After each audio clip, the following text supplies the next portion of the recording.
Do I need to be to the mic to get my sound check ready? No, you're good. I mean, as close as you can. I'll adjust from here, though. Okay. Yeah, we should be good. Cool. Yeah. All right, perfect. And are we ready, Ming? Ready when you are. All right. Okay. And welcome back to another edition of Ready, Set, Review. I am your host, Matt. It is your favorite podcast for movies, comics, and culture. Not only is he your host, Matt, but I am your host, Anthony. And today we have a very special episode. You gotta do all the catchphrases. Okay, Man, you fuck it up all the time Man, anyway. if you're This not is not doing my the responsibility. What is the point of having a catchphrase if you're not going to use the catchphrases? That is my catchphrase. Today is our second annual Rotten Tomatoes Fantasy League Draft Review, I guess we'll call it. R-E-V-U-E. Yes, with the branding. That's correct. And with Stay us, on brand. With us today, stay on brand. With us today, we have the commissioner of the league, Mr. Parker Smith. Hello, gentlemen. Cheers. Cheers. fellas. Cheers. Thank you for having me back. I appreciate it. Absolutely. Welcome. Yeah, looking forward to getting a chance to jumping into what was chosen this year in the draft, why those things were chosen, and just kind of some of the feelings of what we think is going to be really great this year coming out, and maybe the things that might not be so great. The why is going to be very interesting. But first, let's just remind everybody that, as usual, we are here at A Shared Universe, the greatest podcast studio, not just in Monmouth County, in the entire state of New Jersey, and probably on the Eastern Seaboard. We do all of our podcasts here. This is the place to go if you guys want a podcast. Ming is chilling with us here today, so we're very excited and always happy to be back here. Thank you, as always, Ming, for making us sound good, and today for making us look good. Yeah, This is gonna be on absolutely. video. This is our Make sure you just, first video podcast. Check the eyebrows. Yeah, let me just say real quick, it is very cool to have Ming sitting right here. Like, I've great. seen him on television. Like, you're a real person now. This is awesome. And also, I have a great slogan for the show. You All guys right, should here just we go go. with Ready, Set, Review, the only movie podcast. Just leave it at that. I mean, That's pretty good, actually. that's pretty spot on, Just- man. It doesn't matter if it's true. Just say it. Just say it. The only movie podcast. See if it grows your subscriber base. I Who like knows? that. Yeah. Oh, man. All right. So if you want, guys, just like last year, Yep, let's do it. I can set the agenda and we can kind of roll through this thing. I'm ready. First, let's just real quick, let's recap the rules of the Rotten Tomatoes Fantasy League for anybody Absolutely. who's looking to launch their own league. Here's the rules that we play by. You draft movies right around the first of the year for the entire calendar year. Your score for every movie you draft is based off of the Rotten Tomatoes score that movie holds the Monday after its most wide release.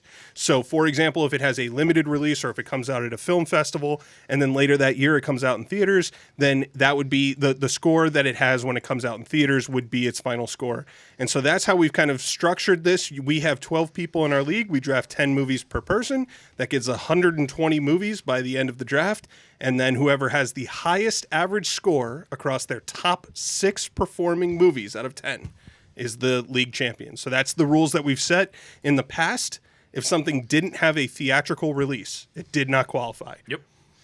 2020 literally fucked the league. Yeah, as bad yes. as COVID was for the country, it was even worse for my movie league. Terrible.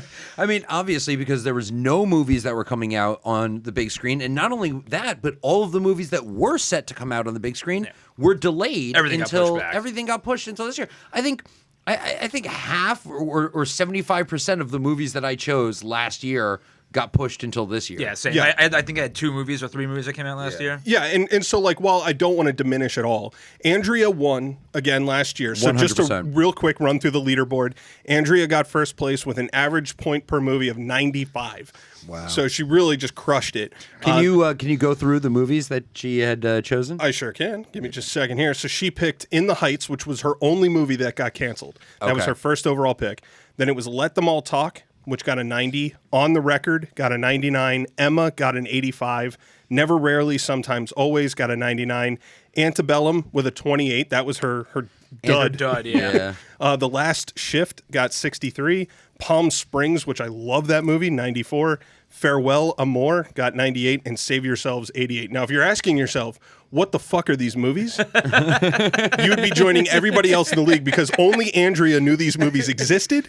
She drafted them and she kicked everybody's ass in the league. She has like some sort of sixth sense with these fucking movies, I swear. Now, not every movie that she chose was incredible, but she did have her finger on the pulse of almost like the indie movie market, right? And I mean, it really ended up being a smart strategy for her. So, you know, in terms of choosing, you know, what movies that you're going after, you know, is there any one strategy that you think is going to be better than others? I mean, obviously, we all have our different strategies. We all know your strategy. What was the one he drafted last year? Trans Lives Matter or whatever. Yeah, Trans Lives on Screen. Trans lives on screen, man. Yeah. You can't talk bad about trans people right now. No. Dude, woke culture controls everything. Anthony's woke strategy actually did work a little bit. So you finished 6th, right in the middle of the pack last year. His first year in the league, he did finish in 6th place. And were it not for 2 of his movies getting postponed into 2021, you actually were making a run at one point, which is really shocking to me because your first round pick last year was Call of the Wild. Oh, man. Wow, that was a bad choice. If we were to just real quick go through the first round of last year, there were 3 notable, horrible picks in the first round. Janine picked Barbie, which anybody who knows anything about that movie, it switched like lead actresses, it switched directors 100 times. It was very unlikely to come out in 2020. Very usually a good sign for movies when they're switching lead actors and directors. Exactly. You know, after it's already gone into And production. focusing on the woke strategy, Barbie has not been like favorable in pop culture for Except quite for the a fact while. that they were going to cast Rebel Wilson. Right. Because then that was going to be woke. Right. It was Fat Barbie. But then Anthony had Call of the Wild, which was a notably awful first round pick. I said I was not going to make fun of either of them last year. It's because they didn't use a real dog. Like when I first that read was the about- only problem. Yeah, that was was the issue. 100%. That was was the real. it. I Yeah. thought that they were gonna use a real dog, like almost like a Homeward Bound or something like that, right? But no, they used a computer animated dog, and it ruined the whole thing. So when you saw the trailers that came out like 6 months before our draft last year, Well, therein with an lies- animated dog, did you think like this? They're going to replace this with a real dog, No, therein lies the problem. I didn't see a single trailer for it before I chose it. which leads into the worst pick from last year, which was Doolittle, 2nd overall pick in the draft by Matt Magnifico. Which I fully admitted that I did not do my research for the drafts last year. You know what And I love, though? it just hit me. I was like, whatever. Robert Downey Jr. is hot right now. You know what I love about this league? So though? much for that. We learned nothing year over year That because is- the mistakes of last year, if not replicated, were amplified. They were made worse this year. Yeah. Certainly. Not by me. Definitely by me. Oh, definitely by me. Oh yeah. I'm not taking that bullet this listen, year. I'm still. I listen. I chose what I chose, and I back my choices. So we'll get a chance to go through that. But yeah, I mean, it was hard to kind of learn anything from 2020 because Right. everything was pushed, and you couldn't. There was no real big name things. I mean, even would you have Wonder Woman was big, and that No, we can't. That was we in can't, theaters, no. and we cannot talk about this movie anymore. I No. will literally have a fucking stroke. No, but like, I mean, like, what were the big movies that came out Can't. last year? Like, I don't know of any big movies. So to put it in perspective, the last movie that hit theaters pre-COVID, which literally came out like 2 days before they started lockdowns, was Onward. Yep. The Disney Right. Pixar film. Yep. That was my first round pick. And then everything after that just became a complete shitstorm. So it's like what we tried to do this year. So adjusting the rules this year, taking into account the pandemic stuff, we said every movie now counts. It does not have Yeah. to go into theaters. Yeah. But instead of a minimum threshold of 10 Rotten Tomato reviews to qualify, we moved it up to 15. 15. Which Yeah, I think makes is perfect sense because 100%. now especially like it happened so fast in 2020 now, Amazon and Hulu and Netflix, they got so much more into the game of scooping up these movies like that are coming out of Sundance and just producing movies, contracting directly, just no studio involvement. Like they are the studio now. So yeah, I think that switch to just looking at the number of reviews that come in, that made a lot of sense, and I think it's gonna make the league this year awesome. Like I'm so excited. Yeah, I agree. The only thing that I will point out as a concern, which probably will need to be addressed next year, was that the risk factor of taking something from Sundance or Yeah. TIFF or Cannes was gone. Yeah. Because now you know that you're going to get a score for it. Right. And what I didn't think when we set the threshold at 15 instead of 10, what I didn't take into my head at that time was like, Okay, well now everything is online. Yep. So every critic is getting a Yep. screener, and it's a lot easier for them to log a review now than it was a year ago. Exactly. Yeah, And so, very much so. that 15 threshold, I don't think we have a movie that is at Sundance. Like Sundance is going on right now, and I don't think there's a single movie that's premiered there that is under 15 reviews at this point. Everybody's seeing everything now. So when we go into next year, and there were blockbusters that went undrafted. Yeah. So in years past, a blockbuster would never go undrafted. Yeah. Peter Rabbit 2, Say What You Will, that was a 3rd round pick last year. Yeah. It went undrafted this year. Mortal Kombat, we laugh at it. We laugh at it because it's Mortal Kombat. It went undrafted. It would not have done so. Spiral, which is the spinoff from the Saw series, Yep. starring Right. Chris Rock, I yeah. think. yes. Undrafted.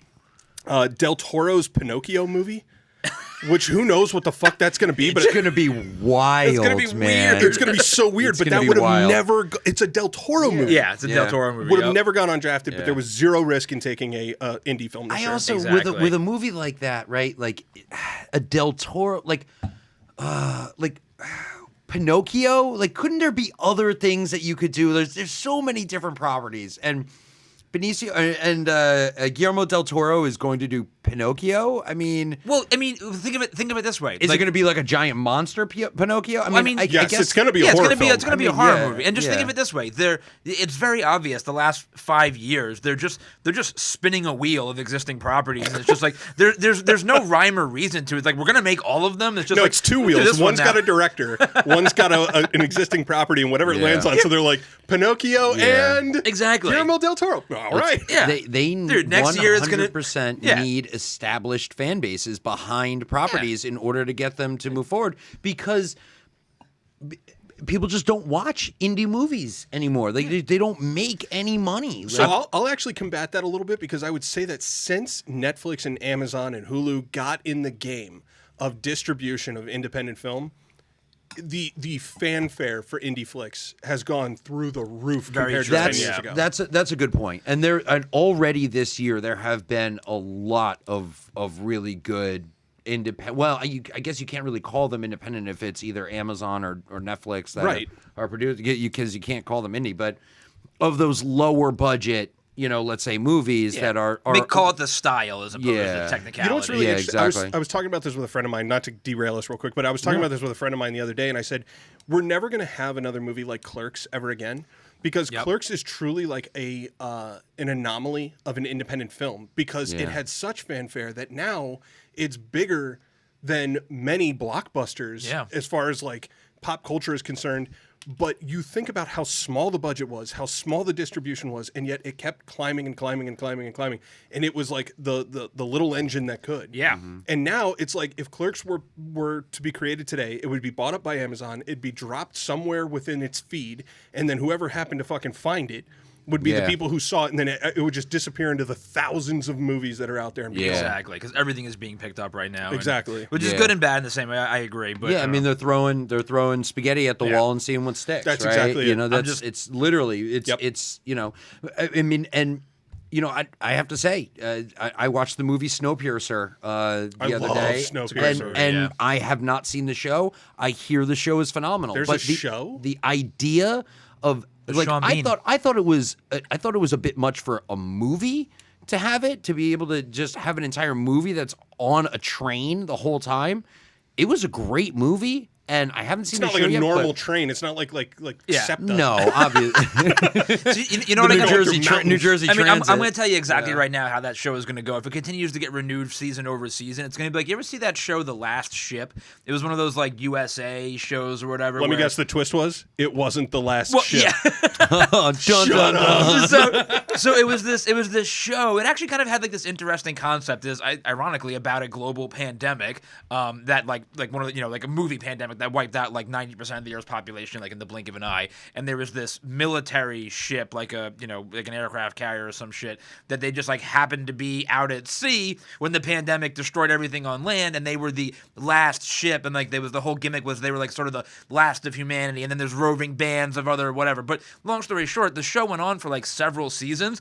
And after the second season, they're like, okay, we got to get off this fucking ship. Like, you know what I mean? 22 episode, 40-minute a season. Yeah. Like, we got to get off the fucking ship. So if Snowpiercer continues to, like, go season after season, they're going to get off the train at some point. I mean, that's the whole point of the movie is when they get off the train at the end. Yeah, exactly. Right? And it's like, so just who would have thought that like a show about a train that travels the entire world and takes a year to travel around the entire world would actually make for a good show. Has Sean Bean died yet? No, I don't think so. I 'Cause think he's still in the show. still the villain. Yeah.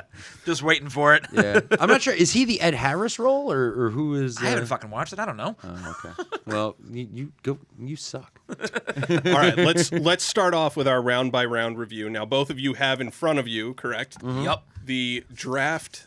So it's the draft board, the order that movies were taken. We're going to go round by round. Each one of us is going to pick out a noteworthy movie to discuss.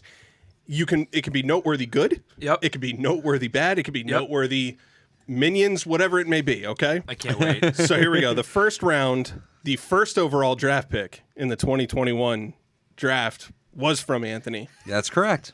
And he selected the best movie of the year. He believes this is going to be the highest reviewed movie of the entire 2021. year. That's correct.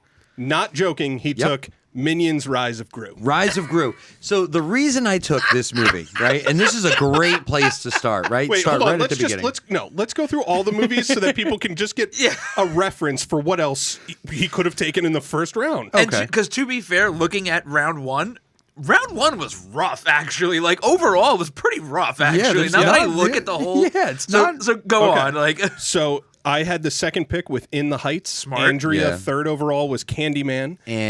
Dunn with the fourth pick was the untitled Spider-Man sequel. Caroline Probably had smart. Respect. Magnifico with Raya and the Last Dragon. That's a Disney Pixar. No, Yeah, just Disney. That's going to just be Disney. a great movie. John with The French Dispatch. Detective Rob with The Eternals. Verdi with Top Gun Maverick. Why you're choosing that round one, I don't know. Well, whatever. you chose I know. Minions! I chose Hot in the kettle here. I chose Top Gun last year, but I chose it like round 7, I think. All right. Draft wizard. Then came Tucker with Last Night in Soho, Malazzo with Shang-Chi and the Legend of the Ten Rings, and then Phil with Dune. All right, so to Magnifico's point, the first round was not not a showcase of our movie intelligence. No, man, and it's so. There are 3 comic book movies in the first round. Wait. I will say there is a logic behind that real quick. Okay. There is, because we went a whole year without comic book movies, and the only one that came out was Wonder Woman, and it sucked nuts. Yeah. So I was think not great. I think that critics are going to flock Do to you think these. it's going to boomerang back? I do think it's going to boomerang back because Okay, they that's need fair. people to start going back to movie theaters, and this is going to. and- There's a political aspect to this. And That's fair. That's two of the 3 Marvel movies that were chosen, Yeah, they're woke Eternals and They're very woke and, bait. Yeah, well, Eternals and Spider-Man they're going to be phenomenal. Like they're just No, all these movies are going to be good. They're all Marvel movies. But Shang-Chi and Eternals, based on who's in front of the camera and who's behind the camera, is woke bait for critics, 100%. Yeah. They're going to be great movies regardless, but just yeah, like... they are going to be Yeah. legitimately great movies, and so is Spider-Man because it's Yes, Spider-Man and it's Tom Holland. Yeah. Like it's Multiverse good. Spider-Man. Yeah, it's multiverse Spider-Man, and we're gonna have all of the cameo appearances by like Andrew Garfield Yeah. and everybody else, be right? great. So All right, so now that we've discussed all the things that aren't noteworthy, Yeah. or Let's- not the most noteworthy, let's go into and for the love of God, Anthony, if you try to justify this beyond just saying, know he's going to. Whoops, I fucked up. You took Minions: Rise of Gru Yep. as the highest rated, and your logic behind it love in the Minions. moment, and like God love you. Yeah. I love Minions. We've never videotaped the draft before, and it really sucks for you that we did this year, because last year when Matt took Doolittle, it was a text that came across in Slack, and we all were slack-jawed about it. This we had video footage of, and the expressions on everyone's face. yeah. it was total disbelief. You said that people need Minions because moms take their kids to see Minions. Therefore, critics are what? They're gonna love it. Now before he it's awesome. Before Because he it's gonna be defends great. it, I just need to remind you, Parker, that Anthony is a salesman. So no matter how wrong he is going never to wrong. defend his point till the bitter end. Even when I'm wrong, So- I'm not wrong. Exactly. So that has nothing to do with me being a salesman, but neither here nor there, right? But the fact of the matter is, look, 2020 was a terrible time for people. There's going to be a lot of people that are going to go and see it, and I think that coming off the back of the last few Minions movies, they were not really that great. I think that moving forward with this, it's got a great cast. It's going to be, come on, I mean, it's Minions, like how could this be a bad movie? Okay, let me stupid. Okay, Matt, you took with the 6th overall pick, Raya and the Last Dragon, which is also an animated family feature. And it also comes from a reputable studio. And this movie has a lot of, as we call it, woke bait material to it.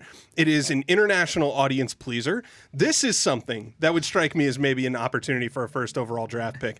There was also Encanto. There was Vivo. There's Bios. There are a lot of family-friendly animated films that are coming out this year that have notable talent that don't have a track record like the Despicable Me and Minions franchise, which has notably and disgracefully marched itself from a, low 80s score to the last Minions movie had a 51. And by the way, the notable talent that Anthony is mentioning is now it's our kind of talent. I'm not going to lie, but Jean-Claude Van Damme, Lucy Lawless, Danny Trejo, Dolph Lundgren. It reads like a fucking 80s action movie. Wait, it's got Dolph Lundgren? Yes! Yes! He plays a guy named Sven... I can't even say it. Svengeance. Like, I'm spitting everywhere. Svengeance. Jean-Claude Van Damme's character is called Jean-Claude, C-L-A-W-E-D. Like Julie Andrews is the most reputable fucking, and how the fuck is she in Steve Carell. Come on, Steve Carell as Gru, obviously, right? Come on. Okay, Anthony, again, if we could go back and redo the draft, are you telling me right now you would 100% take Minions again? Absolutely. I'm telling you, it is going to score no less than a 75 at minimum. One time I met a guy who got into a car accident. And I'm not kidding you. He said to me, he goes, I wouldn't change a thing about my life, and his leg doesn't work well anymore. I'm like, well, maybe you would change that car accident. And he goes, no, I honestly wouldn't. And I'm like, that seems like a really stupid decision now that your leg doesn't work. Anthony's like, you know what? I got into a car accident, but I wouldn't change a goddamn thing. Led me to where I am. I mean, look, the RZA is in it. Come on. Yo, I love RZA. I love RZA. I'm not even gonna lie. I watched Man with the Iron Fists for the fifth that time is a couple weeks ago. great movie. It's so bad, it's awesome. Yeah, Afro Samurai is incredible. Come on. But okay. Russell Brand is in this movie. Okay, so Matt, just between you and me, Lucy Lawless. how terrible is this pick? It's the worst. It's the worst. At least, I understand where you're coming from because I tried to defend Doolittle last year with Robert Downey Jr. just coming off of the greatest performance ever put to screen as Tony Stark in Endgame with the I am come on so I had at least some, but what has Russell Brand been in? His last good movie was Get Him to the Greek, and that was 10 years ago. Didn't he have a show? He had a really a pretty successful show 15 on years ago. FX, right? That show was not called Minions. All right? Let's get one thing straight. Listen, you guys can hate on Minions all The you want. last movie but Dolph Lundgren was in was Aquaman. Aquaman made $1 billion. Yeah, but it's got Hail to the King, baby. You fucking kidding me? This is going to go. Now, I'm going to just real quick. Let's discuss what was the worst pick. Was it Matt's 2nd overall taking Doolittle, which we now know the score of, or is it Anthony 1st overall taking Minions: Rise of Gru?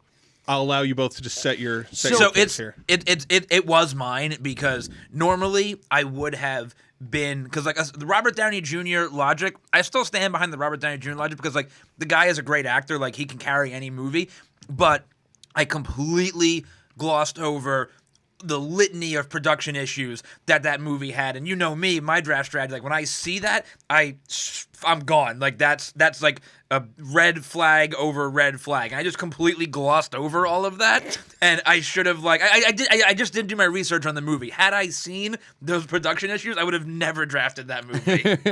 I would have stuck with the Robert Downey Jr. thing because it's RDJ. He can carry anything, but the production issues, that's where I'm out. Yeah. I mean, so Dune was one of the movies that I was going to choose, but the problem with Dune is I think that it's too.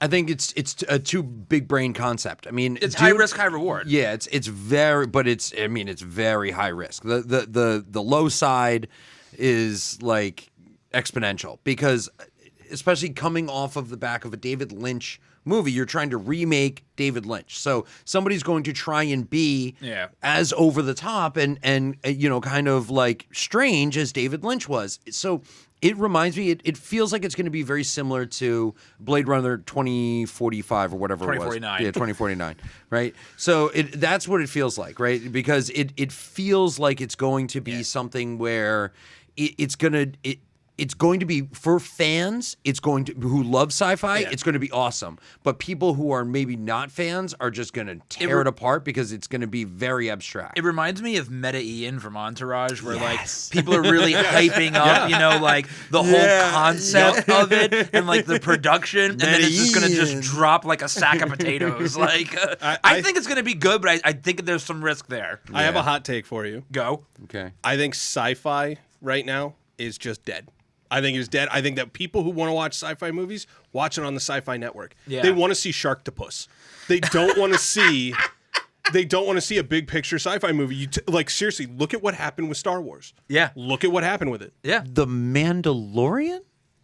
It's a TV What show. TV, movies and TV are different. Okay. Sci-fi because fair, to Parker's point, some of the best sci-fi right now is on TV. Exactly. Yeah. Like The Expanse that's a is good like point. great heady fucking sci-fi. Well, I think that's just a natural transition of the movie culture, right? Yeah. I think that it is better to be able to tell a story in a television format than it is in a movie, because when you have a movie, there's so much story that you want to tell, you have to cram it all into one movie, and you end up with Highlander, right, where you're chopping up bits of it and it's jumping all over the place and you have no idea what's going on. We are in the midst of severe research for a Highlander episode of Cannon Fodder. Oh man. Well, Anyway. okay. So real quick, draft aside. In the middle of the draft, Anthony out of nowhere says, That's "What's why you everybody's said favorite it. Highlander?" And then John responds, "The Toyota." The Toyota. It's like the Toyota. Like why would you not want the Toyota? I'm like, well, that's a good point. Definitely the Toyota. All right, let's go on to round 2 now. All right, so in order of draft picks, so it's a snake draft, so it comes back going in reverse order. So Anthony, who had the first pick, now picks last in the second round. It went Phil with the first pick, was the Mauritanian. I don't know how to say that. Mauritanian? I think more. I think there's Mauritanian. Mauritanian? I thought it was like Whatever. Mauritian. I don't know. Whatever. Whatever. It's artsy. Yep. Luca was number 2 from Milazzo. Then Tucker took Judas and the Black Messiah. Verdi took a good Hotel choice. Transylvania, whatever number it is. Detective Rob took Mission Impossible, whatever number it is. John took Ghostbusters Afterlife. Magnifico with I Was a Simple Man. Caroline with Free Guy. Dunn with Black Widow. Andrea with Encanto. Me with The White Tiger. And then Anthony with The Suicide Squad. Oh, man. So let's first go through. Matt, do you have a notable pick in the second round? Yes. Ghostbusters Afterlife. Okay, I'd love to talk about this one. Because I drafted this movie last year, but I did not draft it second round. This was like a 5th or 6th round. It's a reach, for Yeah, sure. because I think this movie is, again, I think this is high risk, high reward, because there's the lurking Ghostbusters with Kristen McCarthy, in the back. Was it Megan McCarthy? Wait, Kristen McCarthy? No, Megan McCarthy? Megan McCarthy? I don't know. You know who I'm talking about. Samantha Melissa McCarthy. Melissa McCarthy. Jesus Christ. Kristen Wiig, Melissa. I'm combining, I'm fusing names. Jesus Christ. So there's that looming right in the background because Right. that movie was fucking terrible. Yeah. And like aside from the whatever you want to say, but the all female, whatever. No, it was just a bad movie. It was just an it just unfunny wasn't good. movie, right? Yeah, it wasn't good. Now this is the movie that fans have wanted to see. So I think for fans, this movie is probably going to be good, but is it going to have enough of the what made Ghostbusters good for critics and fans alike to make it good for critics again? Like, so for me, I think it's, again, one of those high risk, high reward things. I think the fans, it's going to be great, but I'm not sure how critics are going to take it. It was good enough for me to take last year, but like I said, I wouldn't have taken it in the second round. I didn't even have this on my draft board, to be honest with you. Yeah. This is one of those movies that whenever you pick children as the lead actors for any movie, that is a gamble Yeah, because they're children very- notoriously cannot act. Yep. Okay, so you need something like for every one, whatever was it, Good Boys, was that it? And Booksmart the other year, right? Good Boys was Those great, those yeah. are funny, and kids can pull off comedy. This looks like it's going to have some sort of drama involved with it. So Right. I took it right off my draft board. This was not even on my radar screen. Seeing it go in the second round was a huge surprise for Yeah. me. But you know what? There are people who are standing by it. There are people who are lining up to go see it. Malazzo, I know, has talked about it, that this is something he's excited for. Yep. John obviously is excited for it. So whatever. I mean, it wasn't on my board, but I really can't say that I think it's a terrible pick. Yep. I just think that it was perhaps ill-advised for the second round. Agreed. Yep. Yeah, it's definitely high risk, high reward. I Did it- mean, you know. Did a movie stand out for you? It did. And I'm going to choose my choice for my second pick. Wait a minute, just to go back to last year real quick. Anthony picked his own movies Every time. in 7 of the 10 rounds. He goes, I'm going to go back to my movie real Yeah, quick. I'm going to go back to my So choice. we've talked about Anthony's in the first and now in the second round. Go ahead, Anthony. This might be the last one I choose then. No, but I'll probably talk about myself. I'd like to take a second to talk about myself. No, so Suicide Squad. To be honest with you, I know that I chose Minions: Rise of Groot as the first one.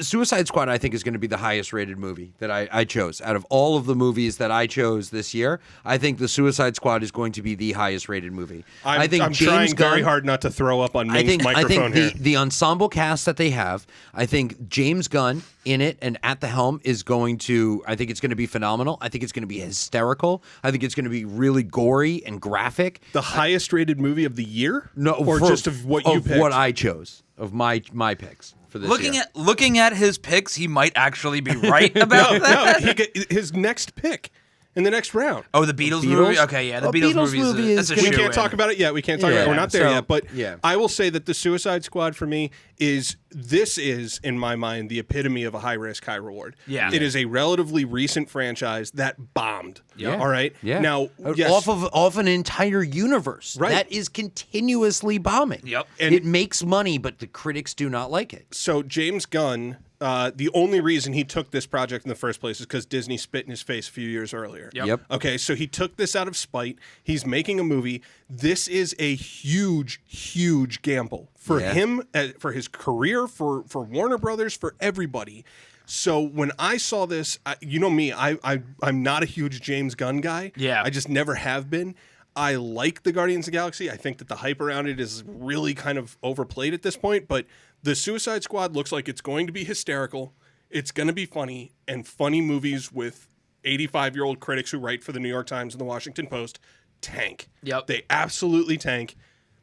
I have zero confidence that this is your highest scoring movie when you've got a, Oh man, I a think potential Academy Award winning documentary I think on your roster. I think it's going to be action packed. I think it's going to be hilarious. I think it's going to be a great ensemble cast, and frankly, I'm very excited to see it, and to see how good it is. I think that a movie like this is the problem for DC. Because DC You're has, the problem for DC because you're the one who thinks this is going to be so awesome. DC has made so many bad superhero movies just repeatedly over and over and over and over and over again.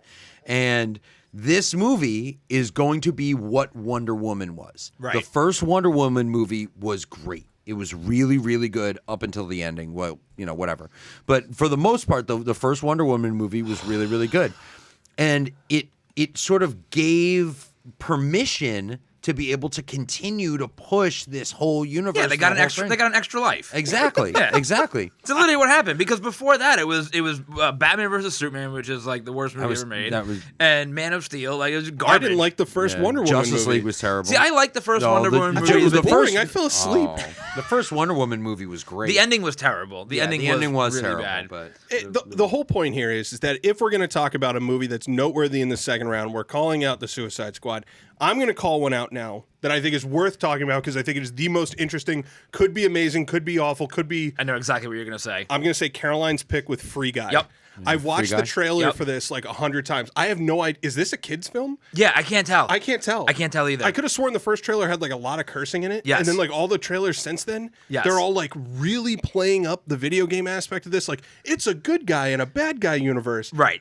I can't tell if this is going to be funny, if this is going to be like one of those attempted... Yeah, I'm not familiar with it at all. This is the Ryan Reynolds one. Is an NPC in a he's video an game. NPC. Oh, yes, I am familiar He with becomes this. like a That's self-aware right. NPC. Right. And so he Yes, I decides am. to become a good guy in like Grand Theft Auto. What? Okay. So Yeah, exactly. Yeah, I don't think This that's... movie could be awesome. Yeah. It looked really funny, but now the more trailers that come out, the more questionable it becomes for me. Yeah, because the game that he's supposedly in is like a brutal fucking game. Like, Yeah, exactly. Like there's a lot of blood and gore in it, and it's like, yeah, I mean, And it's Ryan Reynolds, so he is, no matter what, going to be funny. You know that's Yep. coming. It is just a matter of how do they execute this movie? How do they pull this thing off? And the fact of the matter is that this was drafted last year by Dunn, and I think it was a 4th or 5th round pick last Yep. year. And so now it is, once again, a movie that was drafted in the 4th or 5th round that got elevated to the 2nd round. No evidence that it has improved at all over this time period. It's just that we've now known about it longer. There are trailers for it. yeah, So this movie's a finished product. It's ready. There's nothing Yeah. else going. And like the thing that scared me about this movie, because like I'm a fucking mark for Ryan Reynolds. Like I'll just fully admit that. I think the guy is absolutely hilarious, and I think this movie is going to be hysterical. I can't wait to see it, but. At the same time, I look at I put on like the Rotten Tomatoes hat, and I look at like the director's resume, and like Date Night stands out to me.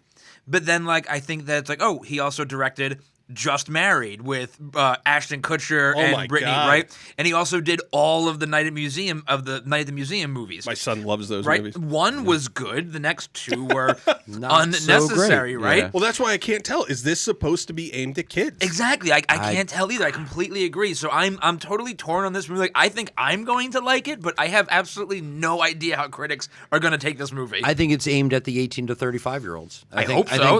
I think it's make going it better. after that coveted 18 to 35-year-old market. I mean, who else would think about an NPC? Anybody above like 45 who's not, they don't, not See, really I could see playing this going video way games. younger because, like, my nephew plays video games all the time, and he's 13. Yeah. And it's like 13 to 17 could be their wheelhouse for this one. I mean, it if could. it's a little edgy. What's the rating? I on it? was literally just going to look it up. What yeah. are they rating this? Hang on.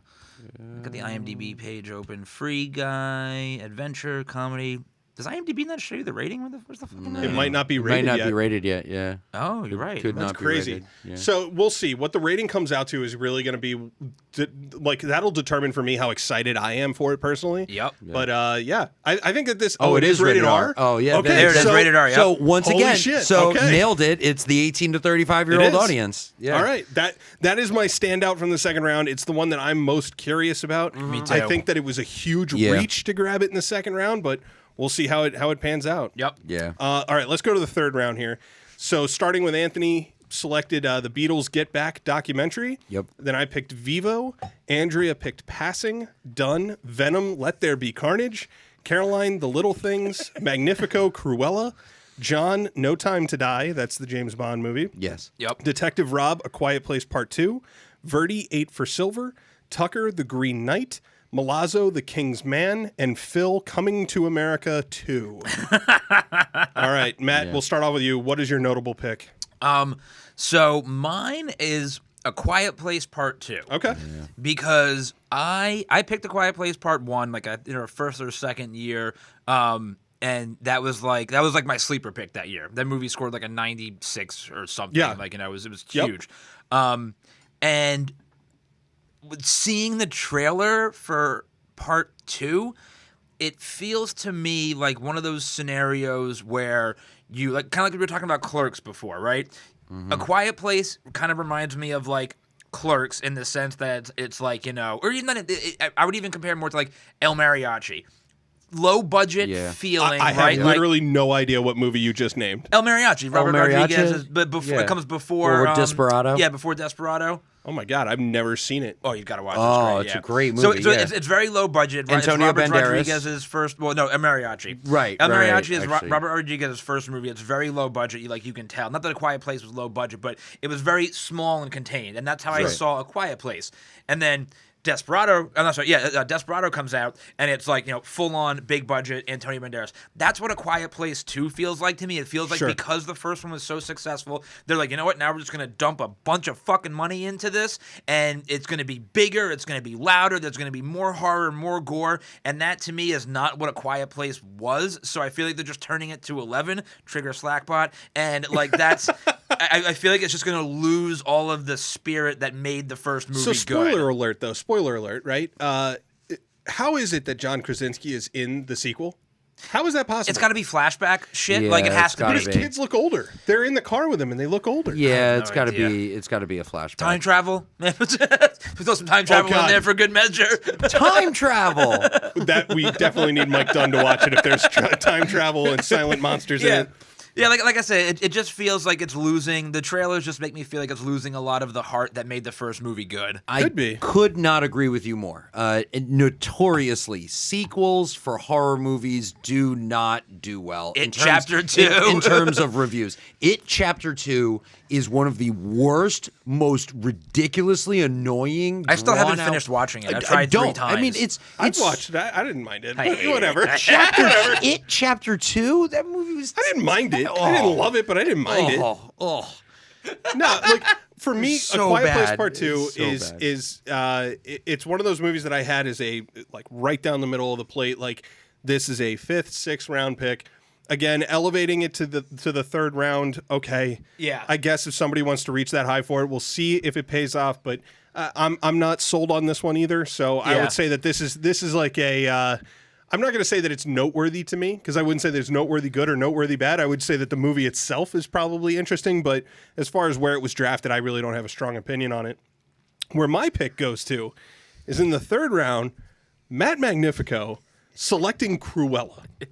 Okay, you're going to need to explain to me real quick what the thinking is here. This is Emma Stone. Yep. Starring in a live action That's the thinking right there. of Cruella. And so first we'll just quickly touch on some of the live action Disney films that have been bombing, right? Everything from Lion King to Aladdin to what was the other Cinderella one? I know there's one coming out this year, but there was like a I think there was another one too. Yeah, there was. The Huntsman, right? No, that was Snow White. Snow Huntsman. White, yes. Right. and then Snow White. Alice in Wonderland with Johnny Depp. All of yeah. these have been doing terribly with critics and in the box office. Now they're doing reasonably enough in the box office to necessitate making more of them.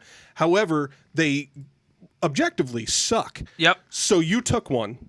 Please explain.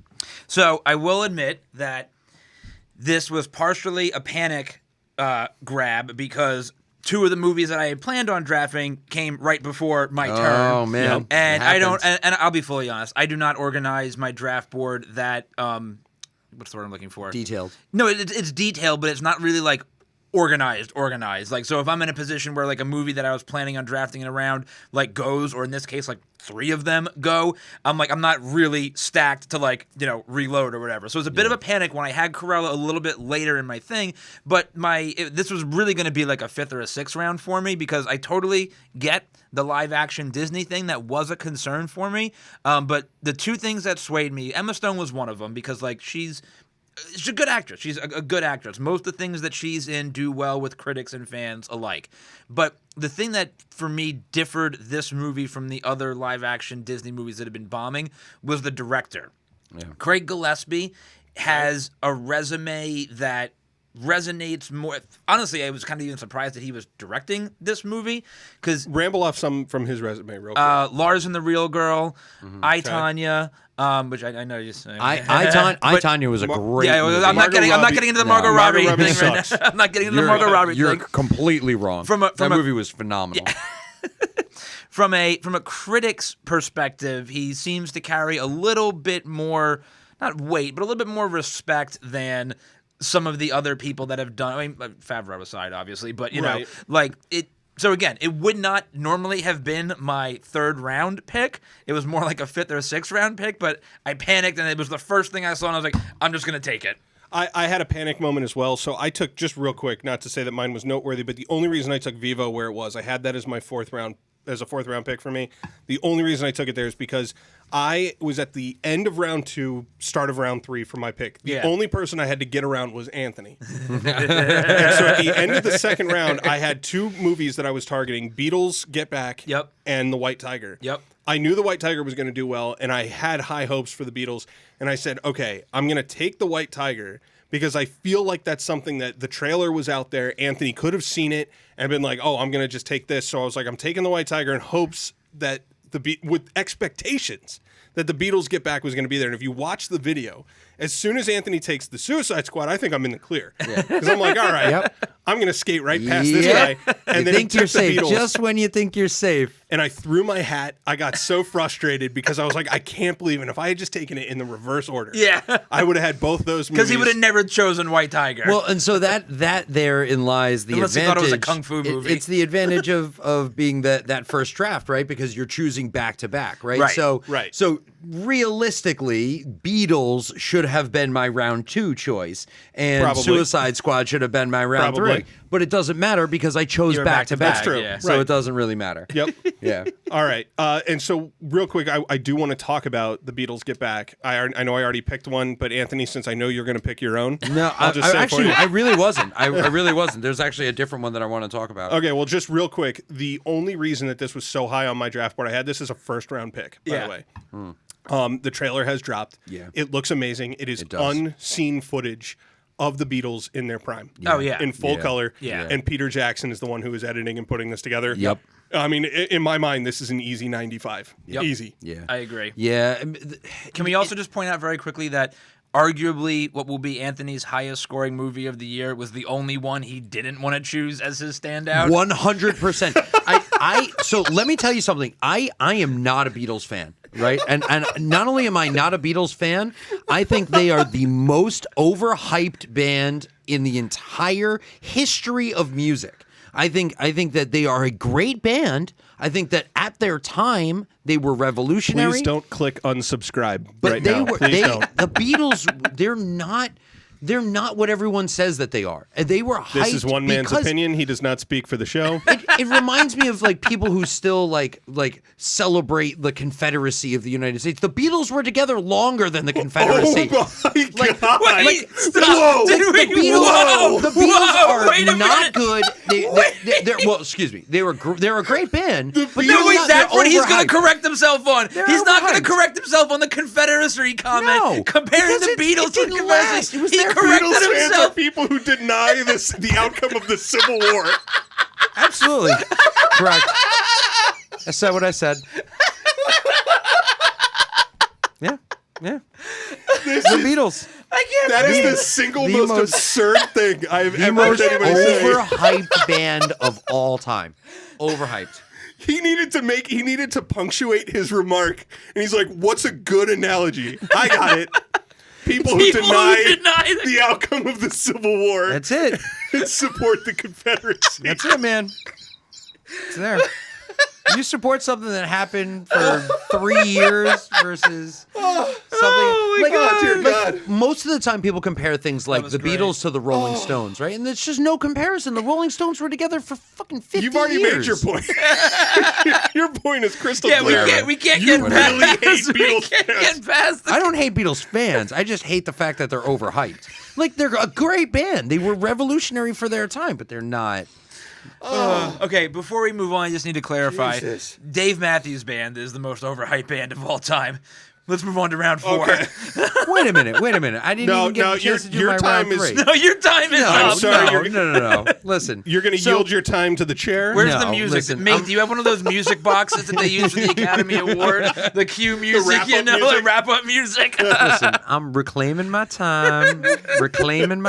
No, so listen, I think there's an important movie that's here in round 3 that we really need to talk about, and that is Coming to America 2. Coming to America 2, I think, is a We great. discussed this last year too. Yeah, we did, God. and I loved it last year. In fact, I think I chose it last year. You did choose it last year. That would I be think, something you would do. I think this is and you probably chose it later in the draft. I than you think did this has huge upside potential. I think that it has the potential to be an amazing movie, and it can be really, really, really, really good. That the entire really woke good. culture is going to love, because I mean, it's just going to be. Yeah, people love when people make African stereotypes these days.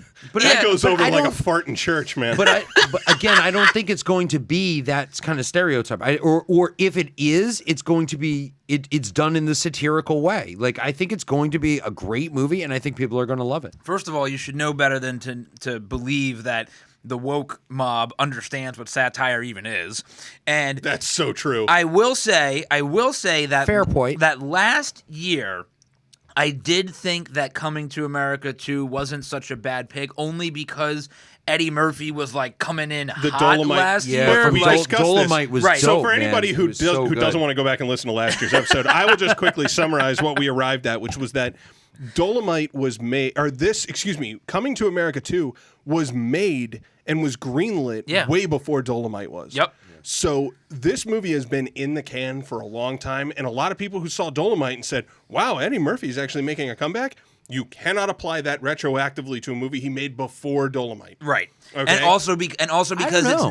it's now a year later, and granted, a lot of people weren't doing stuff in terms of new movies and TV shows last year, but Eddie Murphy really didn't do anything last year, right? Yeah. So I think that this year this becomes a lot riskier pick because he's, for lack of a better term, he's kind of fizzled out a little bit. So fizzled out maybe from a financial standpoint, but I don't think from a review standpoint. I think that remains to be seen. I We'll see, think he was so good in Dolomite, and it was such a nice comeback for. Yeah, thank you for that. It was such a nice comeback for Eddie Murphy to see him getting back into more of that edgy kind of comedy. Kind of very similar to a Dave Chappelle, that I think that it's going to translate into this movie. I look And forward think to a us lot of people discussing are this going movie to. again in next year's draft because gets pushed to we literally just repeated ourselves year over year. Yeah. Okay, let's go into round four. First four. pick, Phil with Misha and the Wolf, Malazzo with Wild Indian, Tucker with Cinderella, Verdi with Bios, Detective Rob with Land, John on the Count of Three, Magnifico, Breaking News in Yuba County, Caroline, Blythe Spirit, Dunn, Morbius, Andrea, The Northman, Parker, Supernova, and Anthony with Samaritan. Yeah. So I will go first this time to talk about the one that I thought stood out, and it was once again somebody stealing my pick. It was Detective Rob with Land. I had 2 first-round picks remaining going into the 4th round. I hoped that one of them would hang on. They were Bios and Land. I had them in the reverse order, Land higher than Bios. Verdi took Bios because it was a letter that he thought would spell his name. His name is spelled V-I-R-D-I. Oh, no, V-E-R-D-I, excuse me, Verdi. Verdi. It's not my last name. I don't but, even know this movie, Land. Well, hold on, Bios. Oh. Verdi picked Bios because he thought it spelled his name. The letter B was in his name. It was a bad pick. Detective Rob took Land. Now, Land is the movie that I am so freaking high on right now. Yeah.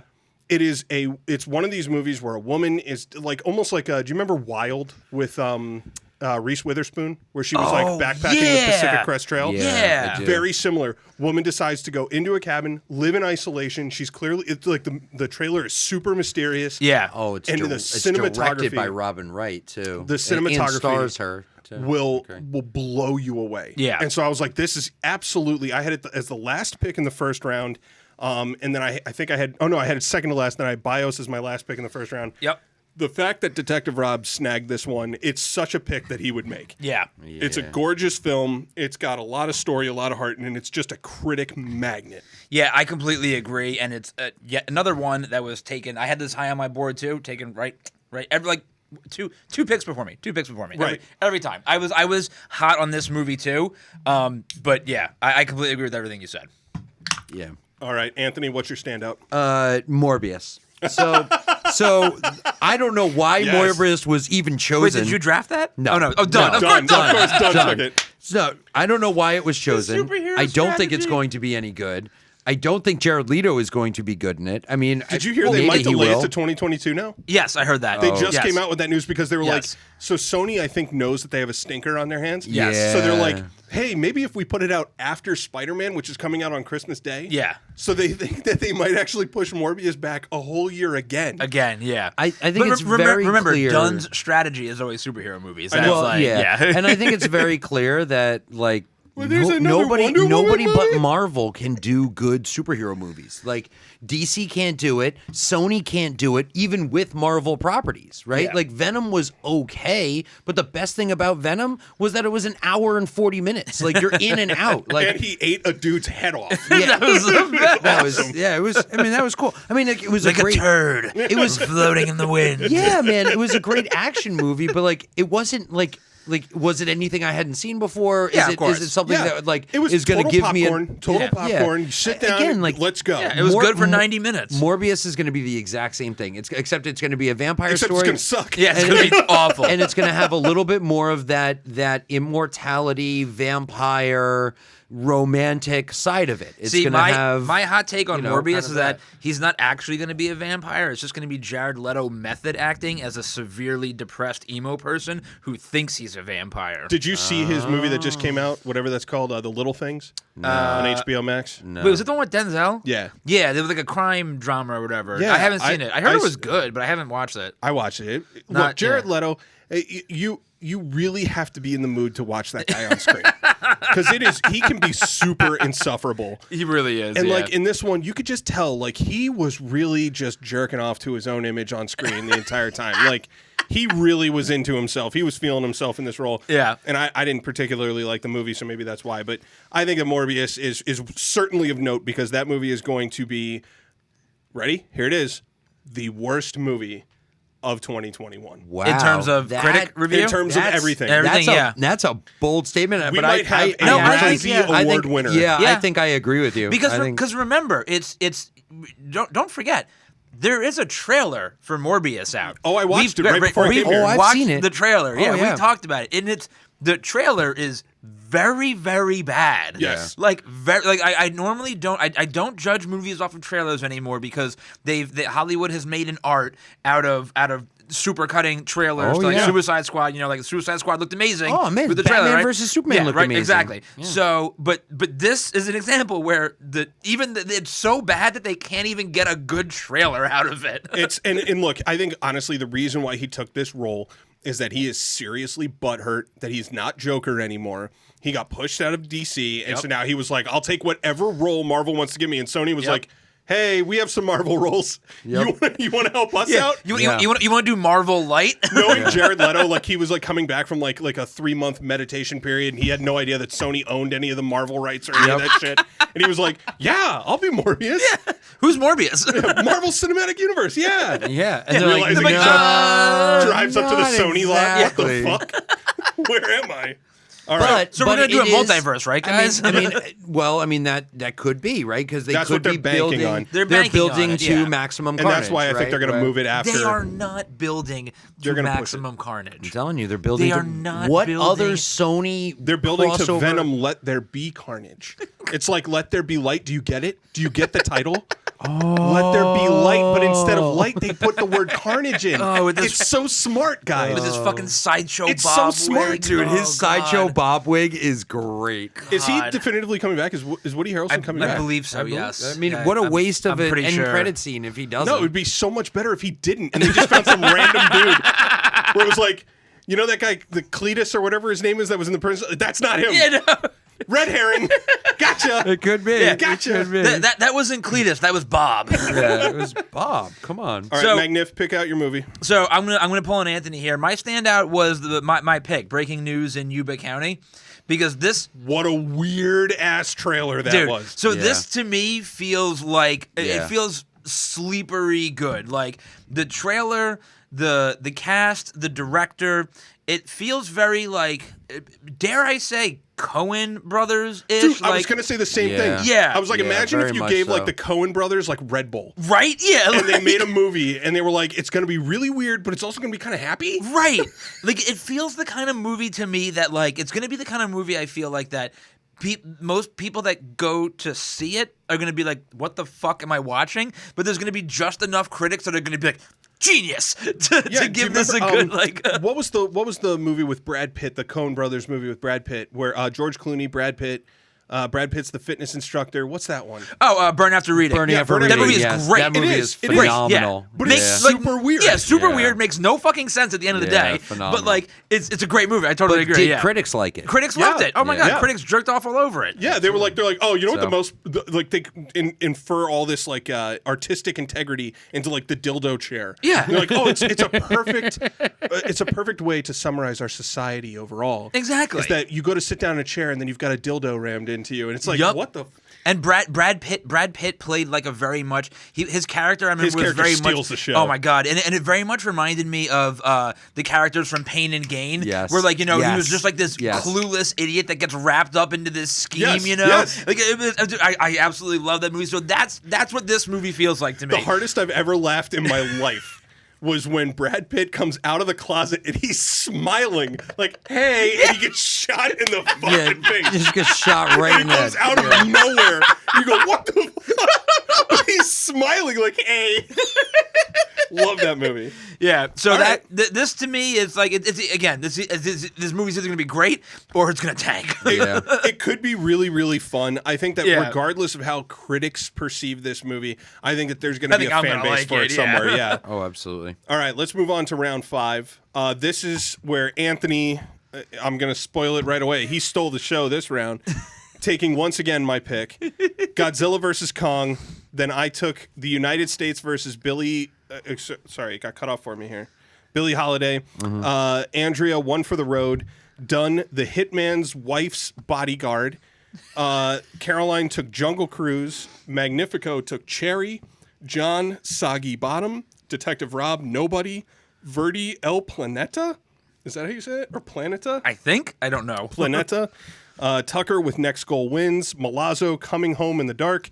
And Phil with Philly DA. All right.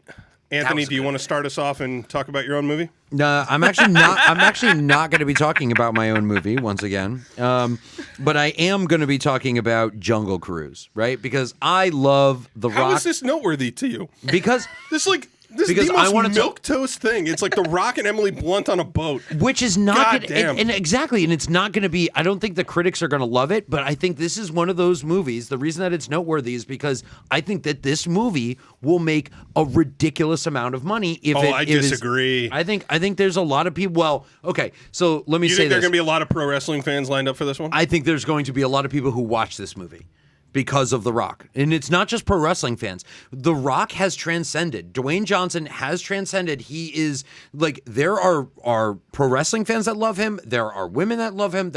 He is literally the most likable he's doing- celebrity okay, in Hollywood right when now. he's doing a movie where he's having fun. Okay, so Fast and the Furious movies, yes. But he plays one character. Jumanji He movies, plays himself. Yes. not Jumanji. He's Jumanji 2. Yeah. That dude can act, actually. Because He can. Oh, he absolutely. puts I'm not on saying a he very can't. funny Danny DeVito. And Jumanji, so Jumanji 1 and 2 are the precise reason why this movie worries me. Yes. Because, okay, now it's a third jungle movie with Right. The Rock, but it's not Jumanji, but And it's he also needs- got, like, it just feels a little... The Rock bubble, man, it's just getting a little bit telling you, bigger. he needs a it's supporting never- cast it's- that can It's as big as his biceps, man, and they're just going to get bigger and bigger. Dude, He and- needs a supporting cast that has the same charisma, the same energy. And you know what? I'm going to go on record and say it. Emily Blunt Doesn't have it. Does not match well with The Rock in my mind. Yeah. Ooh, that's don't- interesting. I don't think that this is gonna be a good movie. No, Yeah. I agree. I don't think that it's going to be a good movie. I think it's going to be. I think the reason that it's noteworthy is because it's going to get a lot of views. I think a lot of people are going to watch it, whether it comes out on in the theaters or on But streaming. you don't think the critics are going to but like that- No, it? that means absolutely that- not. No, I just want to make sure we were clear on that point. So and He's that's using what I'm the same saying. logic on Minions that he's using for this one. Well, so I'm, Moms that's what and I'm kids saying. are gonna watch it. No. You're missing my point here. My point is that People this are gonna is watch one it. of the movies that people are going to see, and it's going to make a lot of money, but critics are going to hate. Like I think sure. that there's a lot of people that are going to love this movie, but I don't think critics are them. Yeah, I don't think critics are going to go for this let one. me tee off here because I got to go after the enemy of the show, Dan Tucker. Yes. All right. My standout is Next Goal Wins, and here is why. Okay. Dan has now drafted this back-to-back years. He loves Taika Waititi. This is Taika's passion project. Okay. So now on the pro side for Dan, critics love when big name directors hold studios by the balls, okay? And they say, yeah, I'll do, Thor, Love and Thunder for you, but before I do that, you have to let me finish my passion project for a rival studio that's called Next Goal Wins, which is a comedy movie based off of an award-winning documentary of the same name. All right? So critics right there are going to start feeling like the orgasm coming on, Yep. all right? However, I hope I know where you're going with this one. it is a soccer movie. And let me quickly, first, sports movies, all right? So the top performing sports movies of the past few years, Moneyball at 94, Creed at 95, Goon at 81, 42 at 81, Warrior, the UFC movie at 83%, The Fighter at 90%, Marky Mark playing a boxer. Yeah. And the and Well, and, it was I Marky would Mark even and Christian Bale. And I would Right. even and I would even the movies that sports movies that involve fighting like Creed, and I would barely call those Sure, sports I would movies. agree. I would agree. Like, barely. So, okay, how many of those had soccer in them? If you said 0, you'd be correct. Yeah. Soccer movies, let's go over since the year 2000. Yeah, there's been one. Bend It Like Beckham had an 85. Yeah. The highest rated soccer movie really was Shaolin Soccer. Shaolin Soccer, At 90%. Shaolin Soccer, though, was at the peak of that like Kung Fu. Yeah, hilarity. that cheesy Kung Fu Hustle. Yeah, Yeah. Kung Fu Hustle, Hustle, the yeah. really over the top Kung Pao. Yeah, Kung Since Pao. then, Right. She's the Man, 43%. Kicking and Screaming, 41%. The Big Green, 0%. Wow. And then the documentary Next Goal Wins, which has 100%, but it only has 20 reviews on Rotten Tomatoes. Right. So, Taika Waititi is producing in America a passion project about a soccer team. I feel like American audiences are going to tune this out right away. Even the most woke critics don't understand soccer because we are not European. Yep. I think that this movie has flop written all over it. So to add to the flop potential, I completely agree with all of that. Let's not gloss over the fact that Armie Hammer is apparently a cannibal. Oh, yeah, I forgot. Like, that is not going to bode well for this movie because we all know that critics are petty fucking people, no matter how true or not true that whole thing with him is. That I guarantee you, critics are going to, like, some critics would sit there and go, this is the best movie I've ever seen, but Right, Armie Hammer right. is a cannibal, so 50%. You know, Yeah, just like, it's Joker all they're over again. petty Yeah. fucking fucks. 100%. Like, yeah. All right, so Yeah, Tucker, I agree. think Tucker made a huge misstep by redrafting this one, and I think grabbing it as high as the 5th round was an even bigger mistake. So Tucker, you're welcome. I'm happy to shit all over you again. Second year son in of a a row. bitch. You smug son of a bitch. All right, Matt, do you have a notable standout movie?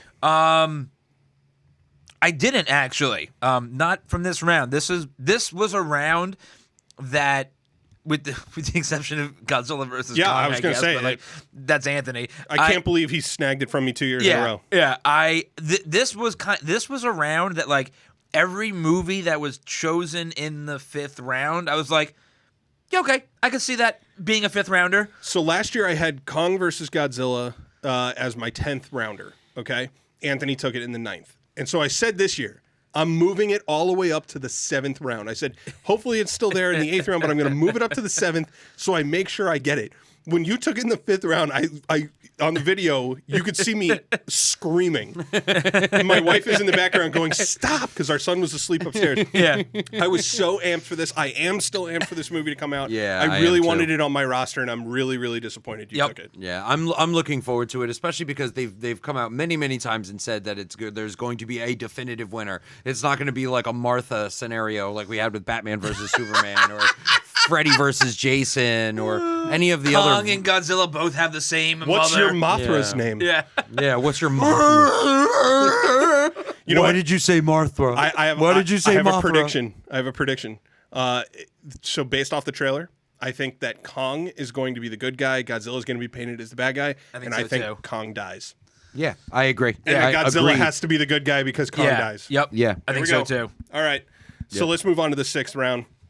Phil with The Last Duel, Milazzo, Prisoners of the Ghostland, Tucker, The Harder They Fall, Verdi, R#J, Detective Rob, Untitled Elvis Biopic, John, Deep Water, Magnifico, The Unbearable Weight of Massive Talent, Caroline, Chaos Walking, Dunn, Death on the Nile, Andrea, The Card Counter, me with Fatherhood, and Anthony with Boss Baby Family Business. Which if you watch the video on that draft pick, Andrea screams in the background when he takes it. She goes, "What?" She literally could not believe Like she that you couldn't took believe Boss Baby. it wasn't that she couldn't believe that it was drafted in the 6th round. She couldn't believe it was drafted. Period. Dude, I'm right, telling you, exactly.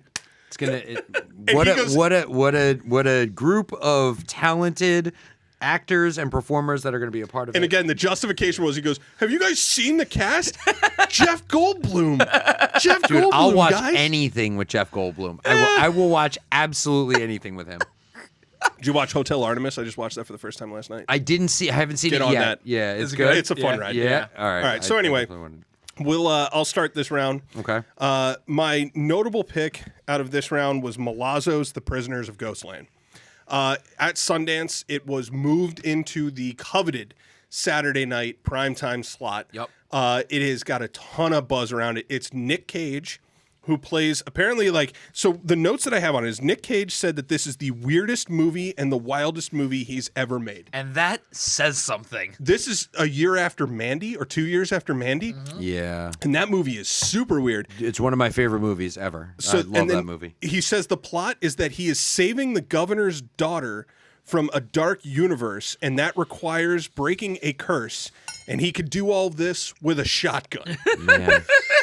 I'm just I am so amped. so excited. And like the only stuff they have of it, they don't even have like a poster or Yeah. anything. It's just a still shot of Nicolas Cage screaming with a shotgun. Yep. I'm like, I'm on board. Yeah, I'm in.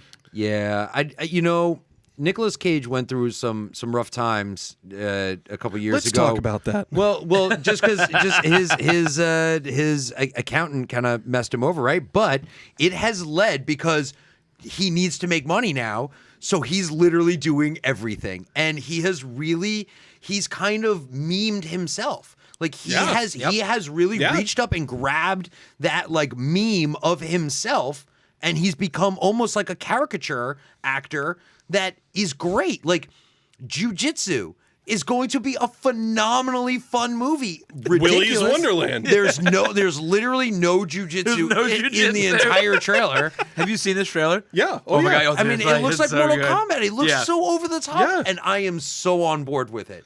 And like, I love Nicolas Cage, and the fact that he has. Oh my God, gone that over the poster top is outstanding. I know, is right? phenomenal. That's like it's got Just- so many like Star Wars things Dude, in look, there. it's already got a Metascore, 28 and 2.9 user. Oh my God, I can't wait. I think that this is like that. This is my kind of movie. Like, Did you hear that the rumor is that with Willy's Wonderland, that's the Five Willy Nights Wonka at Freddy. prequel? No, the Five Nights at Freddy ripoff. Have you seen the trailer for Oh that? yeah, Where he's like a janitor who's cleaning up like a Yes. Showbiz yeah. Pizza Yes. or Yeah. Chuck E. Cheese, and the things come to life. And like the rumor is Nick Cage doesn't say a goddamn word in the whole movie, and That's he's in awesome. it the whole time, and it's just him slaughtering like mechanized ostriches and shit.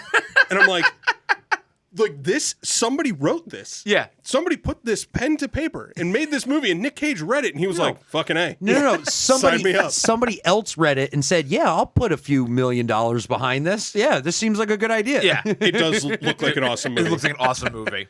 So, okay, I'll agree that that Nick Cage is on the upswing. I think that this movie for Milazzo is going to be a sleeper hit in the 6th round.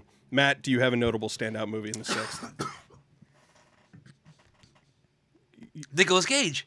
Oh, your pick. My pick. Okay. So Go for it. so first things first. I lied to the league when I said that mark my words, I am picking this movie as my First first overall overall. Yep. pick.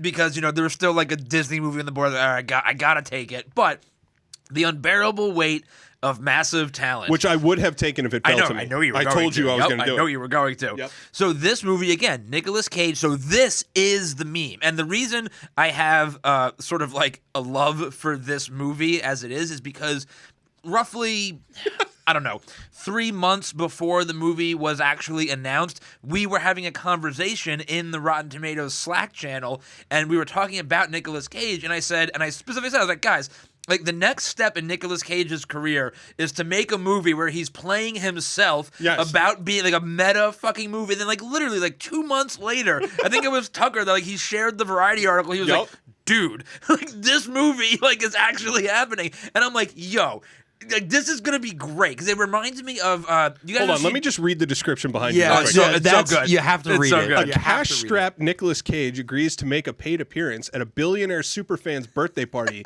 but it's really an informant for the CIA since the billionaire fan is a drug kingpin and gets cast in a Tarantino movie.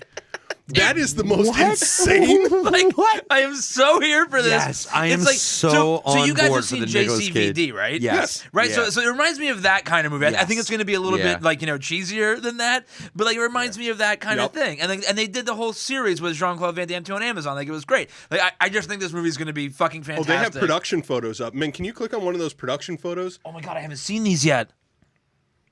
Yeah, I think it's gonna. Oh, that's a boss level. Oh, Jeep is that Wrangler Pedro there. Pascal? Yeah, Pedro Pascal's in this movie. Oh man, that's gonna be a great movie. Oh my god. Oh man. I'm so excited for Classic, this movie. classic Jeep Wrangler LJ right there. I'm so excited for this movie. Look at that pink jacket. Wow. Look at that. Look at that. Look at that jacket. Wow. This movie's going to be amazing. Dude, I'm Yeah, so happy. Such a great pick in the sixth Yeah, round. that really is. This is Might have been this the is a pick good of the one. draft. Might have been the pick of the draft. Yeah. All right, Anthony, do you have a standout? The only standout that I have is just because it has nothing to do with the actors, talent, anything to do with it. I think the concept for the movie, but the Elvis biopic. With Tom Hanks? Yeah, with Tom Hanks, I think is a really, really choice. It's biopic. Yeah. It's pronounced biopic. Biopic. Okay. Thank you. But I think it's an Elvis biopic hasn't been done. Elvis is one of the most popular rock and roll stars ever. And I think that it's something that very similar to the Beatles. I think people are just going to absolutely love it. Okay, just real quick, this picture that Ming left up on the screen. This is my Halloween costume for this Yes. year. This is my fucking If Halloween you can buy costume. a pink Just leather wear jacket, it to work. With Dude, all the Girl Scout yeah, I'm patches on saying it? it's not just a pink leather jacket. It's so you guys can got see all the It's a patches. pink leather jacket with a bunch of patches. It's great. Dude. That's gonna be that's my Halloween love costume that. for this year. Man, I love it that. is just so good. You know, okay, real quick shout out as well to Verdi taking, I know once again, he was just trying to spell his name. Verdi does not count in this, by the way. I have no notable picks from Verdi. No, 'Cause I know. He was a last minute addition to our league this year, replacing Janine, who had to step out, unfortunately. And he picked a movie called R#J, which is literally a Bollywood film. It's a Bollywood movie, really? Yeah, and it's the story of Romeo and Juliet being told through Instagram. And so it's like R#J or whatever. It looks like it's going to be an absolute train wreck, but it's premiering at Sundance tonight. So I just wanted to call that out as something that's like super strange. Oh my god! I mean, look, Bollywood films do very well sometimes. A lot of critics like them. Yo, They're if you very- haven't seen The White Tiger, that was my second round pick. Yeah. It's on. It's Use an streaming now. actual hashtag. Oh, he tried before. Oh, it didn't come up? Yeah, it didn't come up. Oh my god! There it is. There it is. Wait, Yeah. A modern Romeo day, and Juliet told through. Oh my Modern god! day adaptation of Shakespeare's.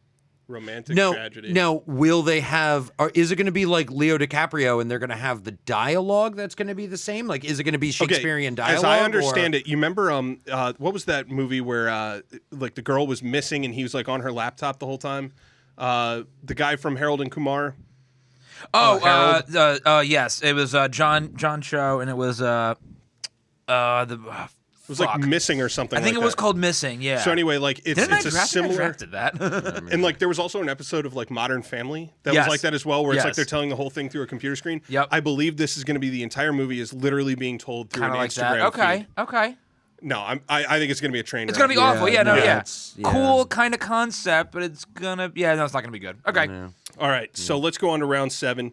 Anthony with The Matrix 4, Parker with The Man from Toronto, Andrea with Luzu, Dunn with West Side Story, Caroline with Little Fish, Magnifico with Blue Bayou, John with Annette, Detective Rob with Woman in the Window, otherwise known as Wonder Woman 3, Verdi with Dog, Tucker with Don't Worry Something Darling, Don't Worry Darling, Malazzo with Gucci, and then Phil with Infinite. So, Matt, let's go ahead and start with you. What is notable? Mine was Little Fish. Okay. I don't know much about this, to be honest with you. Yeah, I was hovering. I eventually did not put this on my draft board. I was hovering over it for quite a while as to whether or not I wanted to even consider it, because it just so there are no actors of note in it that at least what in my opinion there are not.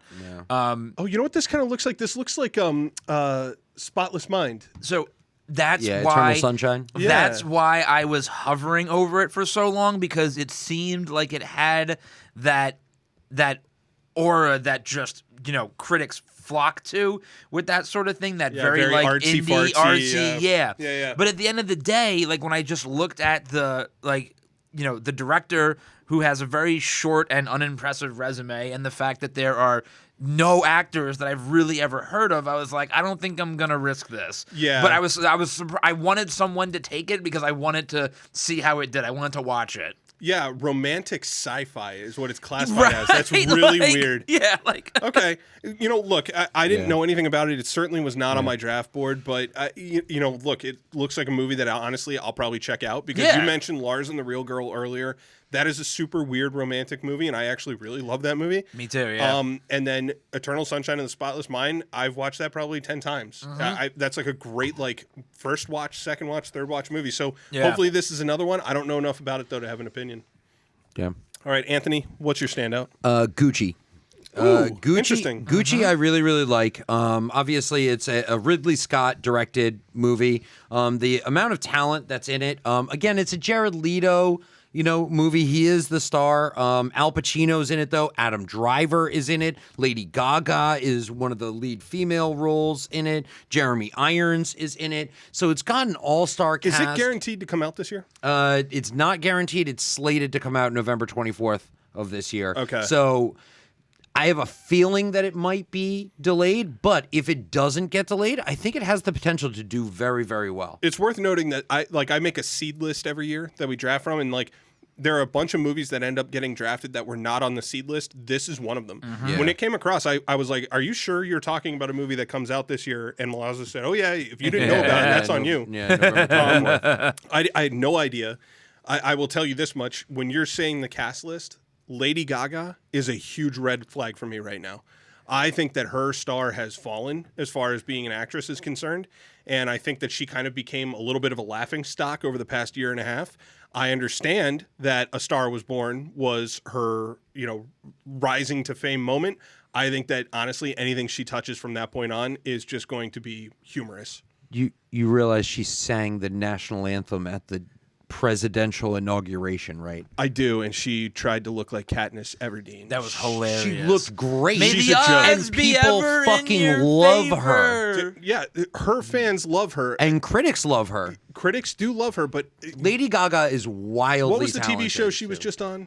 She was on a TV show recently. Yeah, she Yeah, was I on don't know. the horror American Horror American Story. Horror American Horror Story. Story, yeah. Yeah, That so was a she couple was- seasons. Yeah, she was a vampire one Yeah, or but something like it that. was yeah. like, have you honestly? It wasn't a good season. Wasn't a good season. I maybe I'm in the minority. I don't think A Star Is Born was all that good of a movie, and I think with multiple watches, people are going back, kind of going. Nope. eh. So here's what I'll say. I will completely agree that in terms of her acting prowess, I totally agree with you. I don't think she's very good at acting. She's a phenomenal singer and performer. I think she's a not very good actress. But to Anthony's woke strategy, I think that there's enough.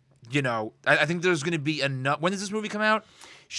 Lady Gaga has. No, when does this movie come out? November 24th. Oh, okay. Yeah, So it here's what I was may gonna say. come So out. if this movie came out like next month, every single critic review would be she sung at Joe Biden's inauguration, yeah. 100%. since this movie's coming out in November, I don't know if we might have moved on to something else by then, because you're absolutely right. I don't think it comes out this year either. Yeah, like in a normal However, situation, critics don't look at critics so much more now. Like that's why this league has become so difficult sometimes, because there are so many movies where you have to consider what's going on behind the camera and like public perception. You can't ever just people are for whatever, and this is awful. I hate this, but we no longer just look at the quality of the product that we are given. Correct. There's all this other bullshit that goes into it from a critic's perspective. Yep.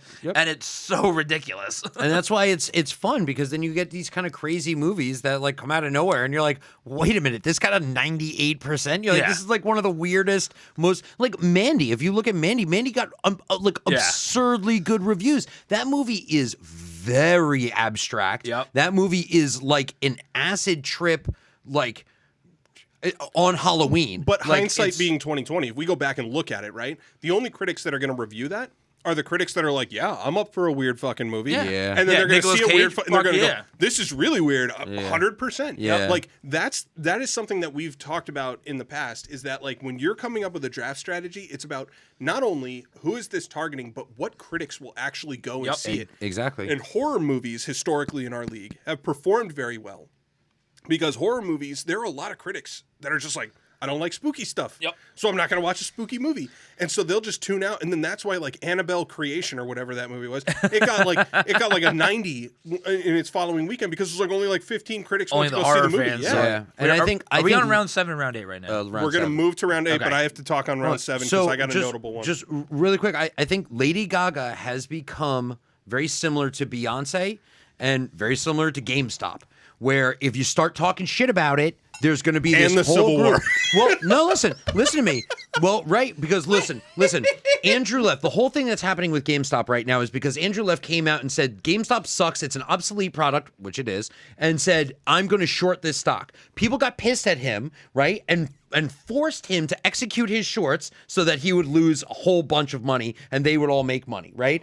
Okay. With someone like Beyonce, right? She's got such a strong fan following that if you talk people shit, short sold her. well, if you talk shit about Beyonce, there's going to be this whole army of people that come after you to make sure that you are going to be like losing money, right? So I think Lady Gaga is in that same vein, where if you talk shit about Lady Gaga right now, if you're a critic, people are going to come after you and they're going to make sure that you kind of made a good point there, but like it was a long way around. But you're saying though that that's predicated on the fact that the critics are the ones that have to say something bad about Lady Gaga, not the fans. Well, that's what I'm saying. The critics cannot say anything bad about Lady Gaga because I the see what you're fans saying. will they're going to form gotcha, pitchfork okay. mobs and come after them. And if you want to see something interesting, like we don't have to go on to it now, but it's like if you look at the news cycle this week for Promising Young Woman, it's like some critic from the New York Times made some sort of comment about how Margot Robbie was originally supposed to be in the role.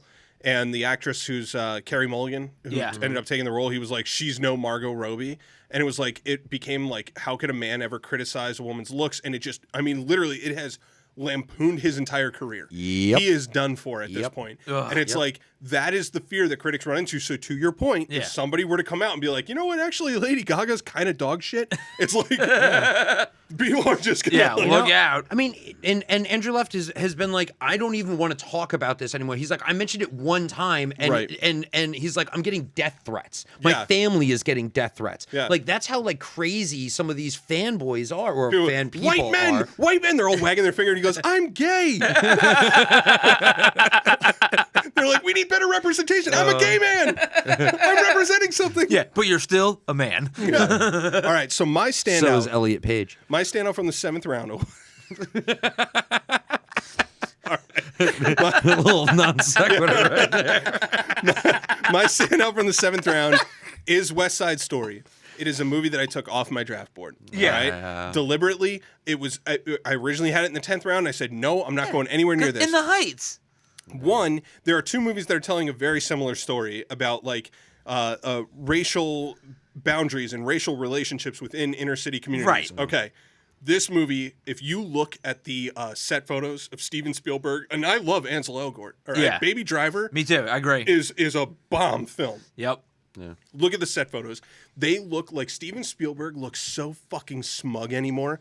And I'm like, this movie looks like it is going to really fucking suck. Yeah. Dude, Spielberg hasn't made a good movie in a very long time. I'm sorry. What was the last movie he made? Was it Ready Player One? Yeah. Was that the last one he I did? think, Yeah. well, maybe he did something smaller, but I think He hasn't made a good big budget. He in a has while, not. yeah. Like he's just and, not and, there. and I'm sorry, right now, like what's his name is doing in the Heights? The guy that everybody loves. Lin-Manuel Miranda. Thank you. Yeah. Like Yeah. you know, the way we are right, the way people are right now, you can't.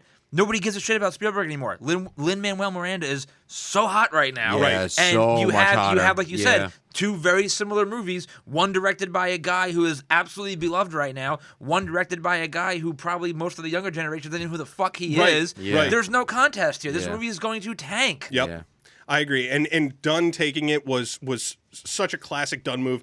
By the seventh round, Dunn didn't even know where he was Dunn anymore. was so drunk. His web camera was pointing at the ceiling of Man, his bedroom. it was rough. So West Side Story Getting into was, these, There's another Wonder Woman movie. getting into some of these late rounds. Dude, the late rounds are great. that is the noteworthy point of the seventh round. real thin, real quick. Detective Rob took Woman in the Window, and Dunn reactivates his web camera. It was pointing at the ceiling of his bedroom. Yeah. And you see him pick it up, and he points it right at his face, and he goes, "There's another Wonder Woman movie."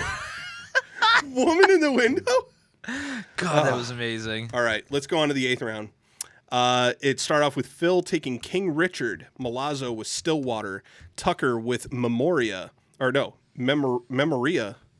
whatever. Verdi with Antlers, Detective Rob with The Conjuring, John with At the Ready, Magnifico, Marvelous in the Black Hole, Caroline, Marry Me, Dunn, Malcolm and Marie, Andrea, In the Same Breath, me with Crypto Zoo, and Anthony with Black Adam.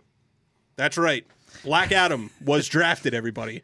Black Adam is not coming out this year. It absolutely is not. It is just not coming out this year. I'm convinced that Anthony decided just to go full troll at the end of this draft because he goes, okay, we know Dunn wants to take all the comic book movies, and there's literally one left, and it's Black Adam, and I'm just going to take it to make drunk Dunn more upset. Like, he knew his season was over when he took Minions. Yep. And And like now I it's- said, I mean, it gets real thin, but I actually think that Black Adam is going to be a great movie. I think it's part of the rock bubble. I think people are going to love it. Again, the most likable actor in Hollywood right now is Dwayne Johnson. Yeah, and Black Adam is going to be awesome in 2025 when it hits theaters, and Anthony will be proven correct. All right, my standout here is Phil with King Richard. So, one, let's just talk about Will Smith playing any role where it's Oscar bait, okay? I'm going to go through real quick for you. Collateral Beauty came out in 2016. That's the one where he was like talking to angels. Do you remember that? Yes. Yeah. Okay, 14% on Rotten Tomato. The movie was not good. Concussion in 2015, 59%. 7 Was that the one with pounds. Margot Robbie?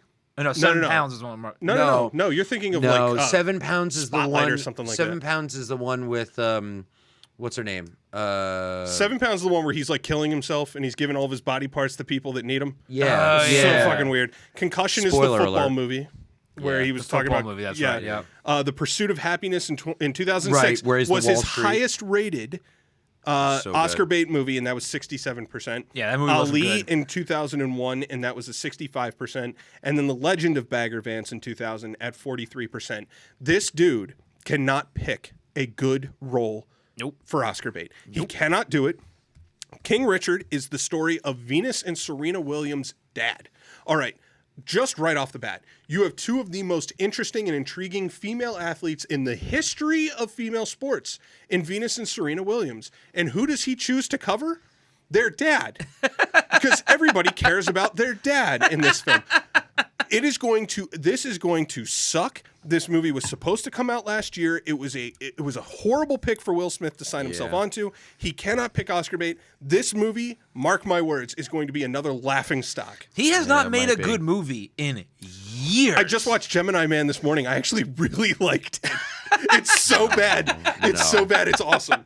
Really? Okay. The special effects are terrible. Watch God. it. Just watch it. It's so good. Yeah, All right, I'll it watch did, it. It did not look like a. We're in round 8, right? All right, my standout is The Conjuring. Yeah, Oh, that's a okay. good one. Because going back to the horror movie thing you talked about before, so first of all, I'm absolutely mind The blown. devil made me do it. Yeah, like I'm absolutely mind blown that the first 2 Conjuring movies scored as well as they did with critics. Like, because they're dog shit movies. They are absolutely. I thought they were okay. I didn't hate them. I mean, like I personally hate like the jump scare ghoul like type things. Yeah. But so the reason this is a standout for me is because I'm just wondering, like, how long is the Goodwill? This is the 3rd movie in the series now. Right. Like, how is the Goodwill gonna make it? I mean, we're in round 8, but like, is it gonna make it that far? Because I just don't see any way that this movie is good. Yeah, I agree. I think that The Conjuring has sort of run itself out. Now, correct me if I'm wrong. Is Annabelle a part of the Conjuring universe?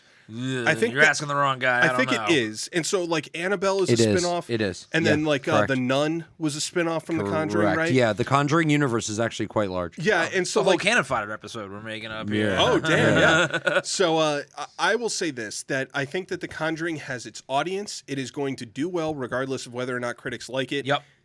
It's a flip of a coin for me. Yeah, I agree. Could be good, could be bad. Anthony, stand out from round 8. Crypto Zoo. Ooh, my pick. So Crypto Zoo, I think, is a very interesting pick. It's a very, kind of trippy, psychedelic kind of movie and setup. However, I think both the cast and the concept behind the movie have the potential to actually make this something that is interesting for a lot of people. That it's an original story. It's very different, but yet very in tune with modern times and with a lot of things that are going on right now. And I think it could be very, very good. In fact, I think it either debuted yesterday or last night. Yeah, at Sundance, and I mean, I think this could be an absolutely great movie. So it's getting mixed reviews right off the bat. I think as we currently sit here, it's at like 76% or something like that. I was looking at it in the car when you guys pulled up this morning. So It's it's great like, for an 8th rounder, though. yeah, I mean, look, absolutely. And there's a legacy behind this style of animation. The director, I forget his name, Dash Shaw. That's it. He is the guy who has done hand-drawn animation. It's a single guy doing every cell. So the thing is a little choppy. It's a little rugged. It's very unique looking. But if you were to analyze the story, I guess that's where most people say it falls apart. Right, yep. So, You know what? It kind of the concept kind of reminds me of, or sort of that kind of choppy art style is A Scanner Darkly. Oh, You I remember love A The Scanner Scanner Darkly Darkly. was rotoscoped, but it was still it was a little bit different in the way that it was rotoscoped, where it was very wobbly, it was very wiggly, it was very it was very neon. it was very neon. unsettling. When right? I was and in- I think Did that we have any? I think Were there that any Crypto Zoo Linklater is going to be movies the on same. the draft board this year? No, we I don't had think any, so. Right? Yeah, okay. When I was in high school, the challenge was Scanner Darkly, or was it college? I forget when that came. I think it was like late high school or college. Yeah, it was like high school. 2003. I Yeah, think. Yeah, so it had to be. so the challenge that we used to do was my earlier days, I would smoke marijuana on the regular, and it was, can you smoke marijuana, watch Scanner Darkly, and not fall asleep? Because seriously, try it when you go home. Yeah. If you ever need to go to sleep, Scanner Darkly is perfect to fall asleep to. That's a weird movie, man. It is super weird. I'm going to try that tonight. It's a very Crypto Zoo is unsettling up movie. to 71% now. There you go. Sitting Oh, at there you go. 14 reviews. Which so. again, for a late round pick, I mean, if you can have something in the mid 70s, like that's exactly what you totally would want. Yeah. serviceable out of my 8th round pick. Yeah, 100%. All right, let's move to 9th round. Anthony with Halloween Kills, me with Macbeth. You can see where my mindset is just right now. I'm just like, can we just get this over with? Yeah. Halloween Done, Kills, just please. super drunk. I picked Macbeth. Andrea with Sabea. Dunn with Sherlock Holmes. Caroline Finding You. Magnifico. Strawberry Mansion. John Street Gang. How We Created Sesame Street. Detective Rob. Dream Horse. Verdi. The Nightingale. Tucker. Wendell and William. Wendell and something. Wild. Wendell and Wild. Malazzo with My Name is Polly Murray. And then Phil with Space Jam 2, which actually has a title now. It's called like Space Jam: The Next Generation or something like that. Ugh, ew. Or the next Ew. something. Space Jam: A New Legacy. Oh, that's even worse. A New Legacy. That's Oh. even worse. Oof, Hey, can we just suck LeBron's dick a Okay, little more, hey, please? but you know what? Legitimately, that could be a 95% movie sitting there. In No, the ninth absolutely round. could be. Yeah. It absolutely could be. Who knows what that's going to do? I think as a 9th round pick, it's actually a great pick. Yeah, for the However, 9th round, yeah. I got to toot my own horn this round. Okay, I haven't covered Go. any of my movies. Yeah. Go. No, This was yeah. the steal of the draft. I 100% agree. Joel Cohen only. So no Ethan, just Yep. Joel Cohen Yep. directing an adaptation of the tragedy of Macbeth. Yep. starring Denzel Washington. Boom. That's all you need to say. I am That's sold. like Oscar bait. I am Like, going yeah. to watch it. I'm fully on board for this And movie. they just announced, he just came out in like his first presser about the movie. It's wrapped Yeah. all in black and white. Oh. And you're like, Wow. okay. Wow. Yeah, Joel now Cohen, it's- and this was something where it was like, Yeah. they interviewed Ethan Cohen about it, and he was like, in all honesty, as he was describing the project, I was getting very jealous that I wasn't involved with it. So, like, that is the type of thing that you want to hear, and out of a ninth round pick. Now, there is a risk that this does not come out this year. Sure. Because it is still seeking distribution. Right. The good news is that in this year's format, if it goes to Netflix or Amazon or whatever, it still counts. Yep. He is seeking distribution for it, but apparently it is in final edit. So if it gets distribution, it could come out this year. But if Amazon gets it and they decide they want to sit on it, Yep. they can, and then drop it in January or February or whenever. See, I'll be honest. I didn't even have Macbeth on my list because It wasn't on the seed list. I didn't even like. I saw the title Macbeth, and I was just like, "Oh, here we go, fuck Yeah, it, another Shakespeare movie." movie. Like, you know. J. Yeah, exactly. Yeah. I didn't even like click to see who was involved. Right. And I like fucking more Shakespeare shit. Like I'm out, you know. Yep. But But I agree. But that was a mistake. I should have investigated that movie a little bit more. And Macbeth is just such a phenomenal. Obviously, it's one of Shakespeare's best, but it's just such a phenomenally, awesome, action-packed story that is interesting. It's got fantastic elements to it. Some great, memorable killer lines. Out, damn spot, right? And it's I bite my thumb at you. Yeah, Jay. I bite my thumb at you, right? Like. It is a phenomenal movie for them to be doing, and the fact that Denzel Washington is doing it with Joel Cohen. It is worth noting I that think there it's has gonna be never great. been a critically successful Macbeth movie ever put to screen. wow, really? Really. Okay, I And believe that. The last one, I believe, was starring Kelsey Grammer.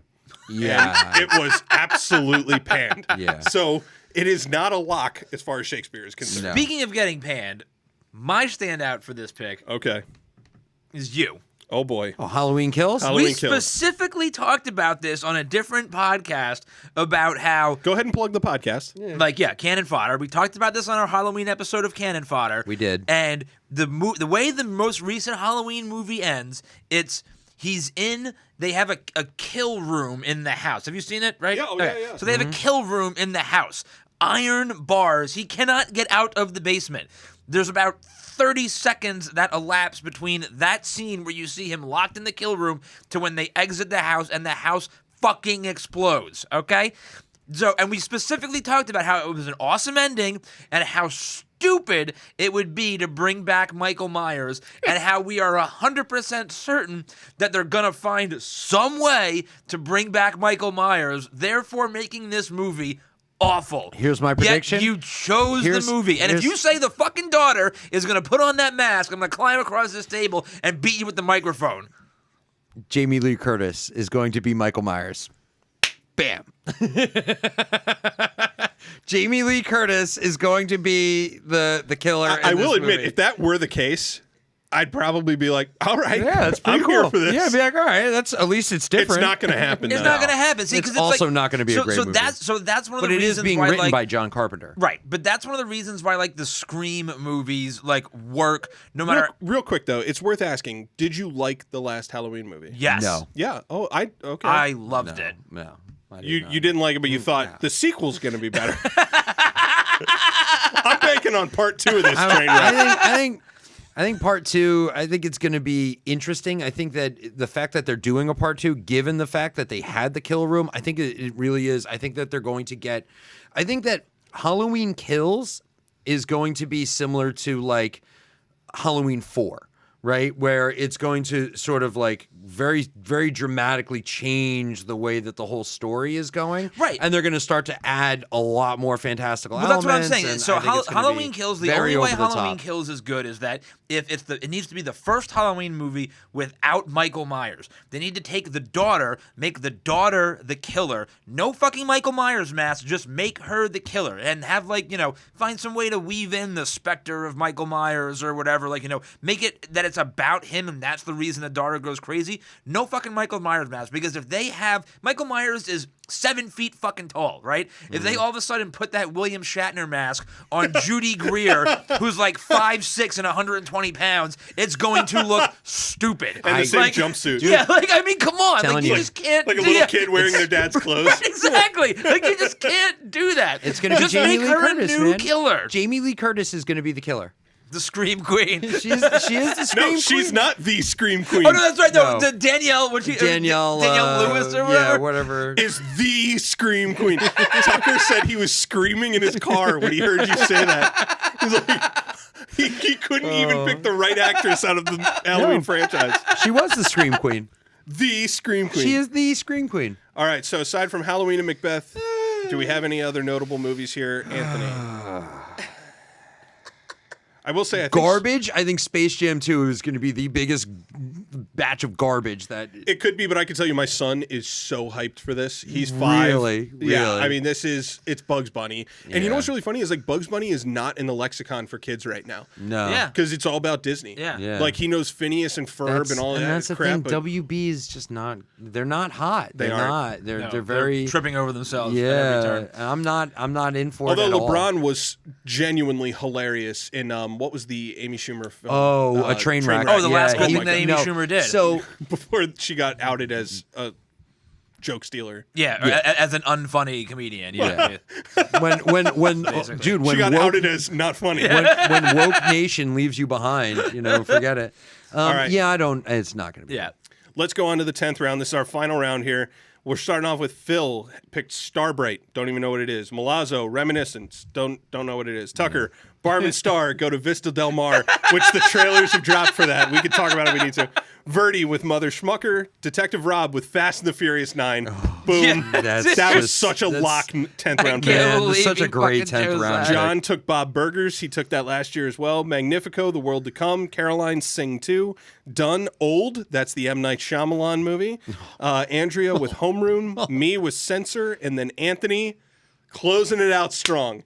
Anthony, who had by far the best draft of the year, closing it out with Jackass Volume 4. Dude, Jackass 4 is going to be. Listen, You started off your draft It is- with a movie that's going to perform worse than Jackass 4. You realize that.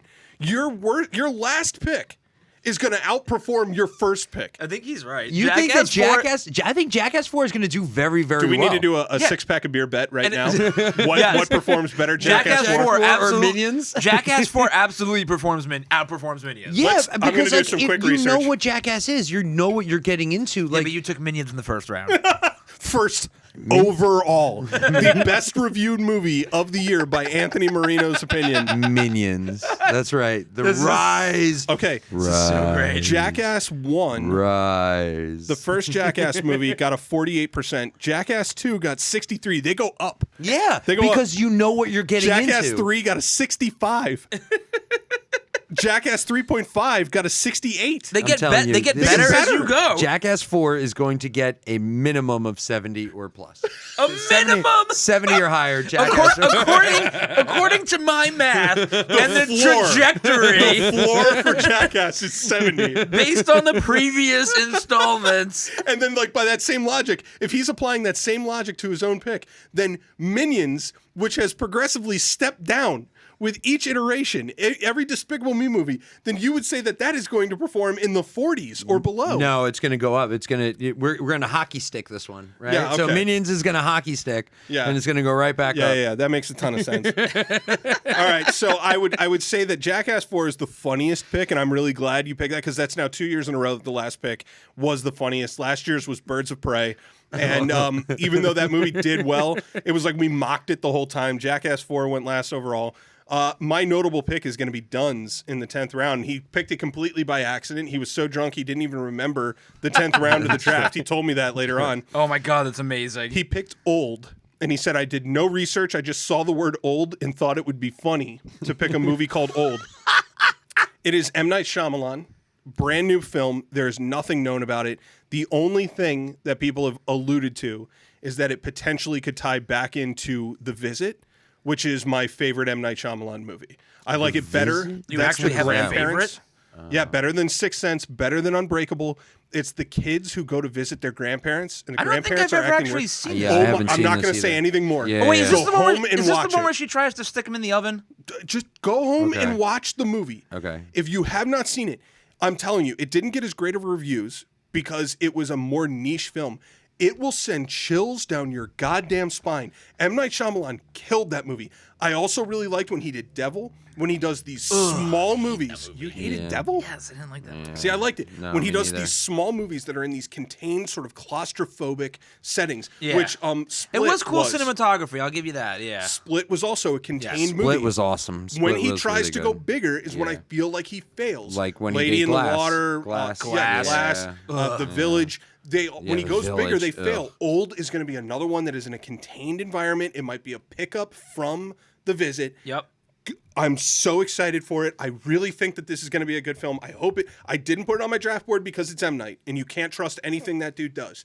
But I'm really Right. pulling for him. I would love to see him bounce back after Glass, even though I just recently rewatched Glass, and it is much more tolerable when you know what you're getting into. Yep. So the movie's not as bad if you know what you're going into. But I'm hoping he bounces back. Philly guy. Yep. Let's go, M. Night. Yeah. So I'm solid gonna choice. I'm gonna go with Bob's Burgers. Why? Why? Of all the things, there's a Fast and the Furious movie on here. You're going with Bob's Burgers? Well, because I know what I'm you gonna. talked about this last year. I know Okay, what go I'm ahead. gonna. I know what I'm gonna get with the Fast and the Furious, and I'm still even What, from last There's year. a mystery to Bob's Burgers? Well, but the mystery is why they are making a movie. Why are they making the burgers? Correct. Why correct. are the Why burgers are there? they making Yeah. this into a movie? That is a great, great question. Now, but so unlike who you, said this no, was a good idea? No, okay. So Because unlike that's you, a bad idea. no. So unlike you, I believe that Bob's Burgers is a funny show. It absolutely is. I think it's way not funny. no, you're Way it's, not funny. It's the two of dumbest you. show. It's The so two of bad. you. It's so bad. I'm so So, past animation at this point. My issue I with like this is animation. It's just not this. What worries me about this movie is that it's first of all, I did not think that Bob's Burgers had enough stature to warrant a movie. Like I find the show very funny. It still doesn't. man. You're correct about that. Yeah, Okay. that's- So that's correct. Astute observation, Matthew. Go on. Tell me why you're excited for this thing that you just said doesn't have the right to have a movie. Right. As an intelligent person, unlike the two of you, that appreciate. No, I'm just fucking Here with comes you. the Rick and Morty yeah, exactly, defense. right? Oh, God. This again. Listen. I think Bob's Burgers is very funny, but as a Bob's Burgers fan, I'm just worried about this movie because I feel like it's going to be The Simpsons, where Correct. after they've reached this peak, and then it's all just fucking downhill from there. Yeah, and it needs to be different than an hour and a half long. That's what I'm saying. I episode. feel like this is gonna it be an can't- hour- a 90-minute yeah, episode. Yeah, it can't just be a 90-minute Yeah, episode. like, why is it needs to be- special? Yeah, it needs to be bigger. Needs to be different. Needs to be edgier, maybe, or controversial. Maybe kill off one of the characters. Yeah, like- maybe do something. Or I don't know. do But- what South Park did, where they just full on, Oh, dude, bigger, longer, we're gonna and drop, uncut yeah, we're was gonna drop awesome. F-bombs. We're just gonna go fucking Yeah. full on, It went meta a make little different, bit, where they yeah. were like, "Wait, what are these words that we can now say that are unbleeped?" Yeah, I agree. I think that South Park did it right. Yeah. I cannot recall another cartoon television show that has ever done it right. That's what I'm saying, because the I'm a big Simpsons fan. movie was not good. No, like it the wasn't. Simpsons movie was No. not good. Especially one that has had an established series, like a That's what I'm saying, because cartoon the Simpsons was that great had for a years. series. Right. And The it still- only, it still the only is, one, the only one I would say is Looney Tunes with the original Space Jam. Like that was a great Looney Tunes, and but they had Looney Tunes but it was- movies, it right? also- With Right. Brendan Fraser and yeah, Yeah. and but Dharma from also Dharma and Looney Greg. Tunes was not an episodic show, whereas Bob's Burgers is an episodic show. But even with Space Jam, though, Space Jam was different because it crossed over into the real world, which they never did in it regular had Bill Looney Murray. Tunes. Yeah. Oh, And Bill Murray! I forgot Anthony. Bill Murray. He is like an older version of Paul Rudd. You know Paul Rudd. I love Paul Rudd. Last year, you said that Bill Murray, or you said Paul Rudd, is the new Bill Murray. This generation's Bill how, Murray. How am I wrong? How am I wrong? Ming, do we have another 2 hours we can get into here? Yeah, how much right. time do we Anthony, what's your standout from round 10?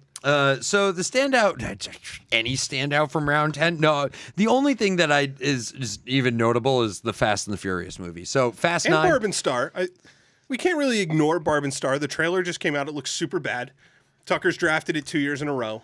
It's worth pointing out that Tucker is going to fail on that one. Fast and the Furious, I think, is it is literally the epitome of a 10th round choice. Like Yes. it is the most perfect 10th round choice. You're probably going to end up somewhere between 60 and 75 in terms of your rating, right? You know exactly what you're going into. There's going to be fast cars, big action, muscles, beautiful women. But no Rock this time. No, right. And no Jason Statham. Right. That's a big miss in my Yeah, mind. but there will 100%. be Vin Diesel, and it Now, all here's depends a on quick funny story. So what the story will be. Tucker in our fantasy league, Dan Tucker, has never seen a Fast and the Furious movie ever. Not any of them. That's and I said, wild. here is the order. So like the machete order for Star Wars? Yeah, for I sure. said, here's the machete order for Fast and the Furious. Watch the first one, and then watch the most recent one. Yep.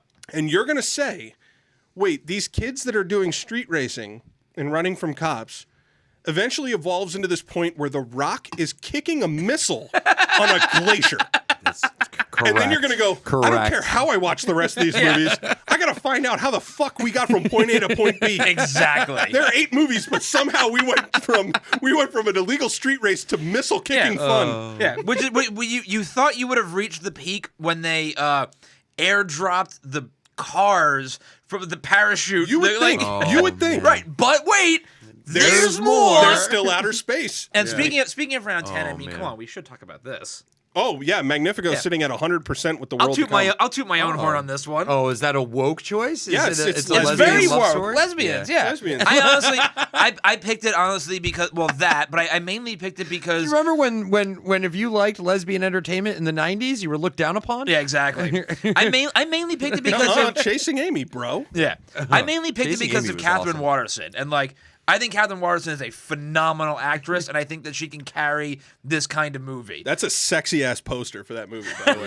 Yeah, right. That is How many reviews are in for that? 17, it 17, it qualifies. qualifies. Oh, qualifies. Wow. He's there. Wow, at 100% right now. That might be your highest pick of I mean, of the year. yeah, At 100%. I mean, that's Like- yeah. All right, so real quick, just to recap from last year. All right, so let's go through what each of us picked as our projected winner of the season, and then where they actually finished up. Okay.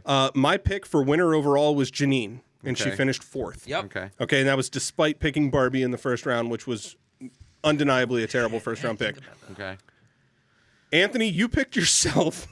Surprise, surprise, everybody. Surprise. And you finished 6th overall. I believe in myself. with a 74 average points per movie. Janine at 4th, by the way, had an 87. Okay, so that means her average over her top 6 movies was 87%. Anthony finished with 74, ahead of half the pack. So in your first year, you did very admirably. I'll be curious to see how you follow that up.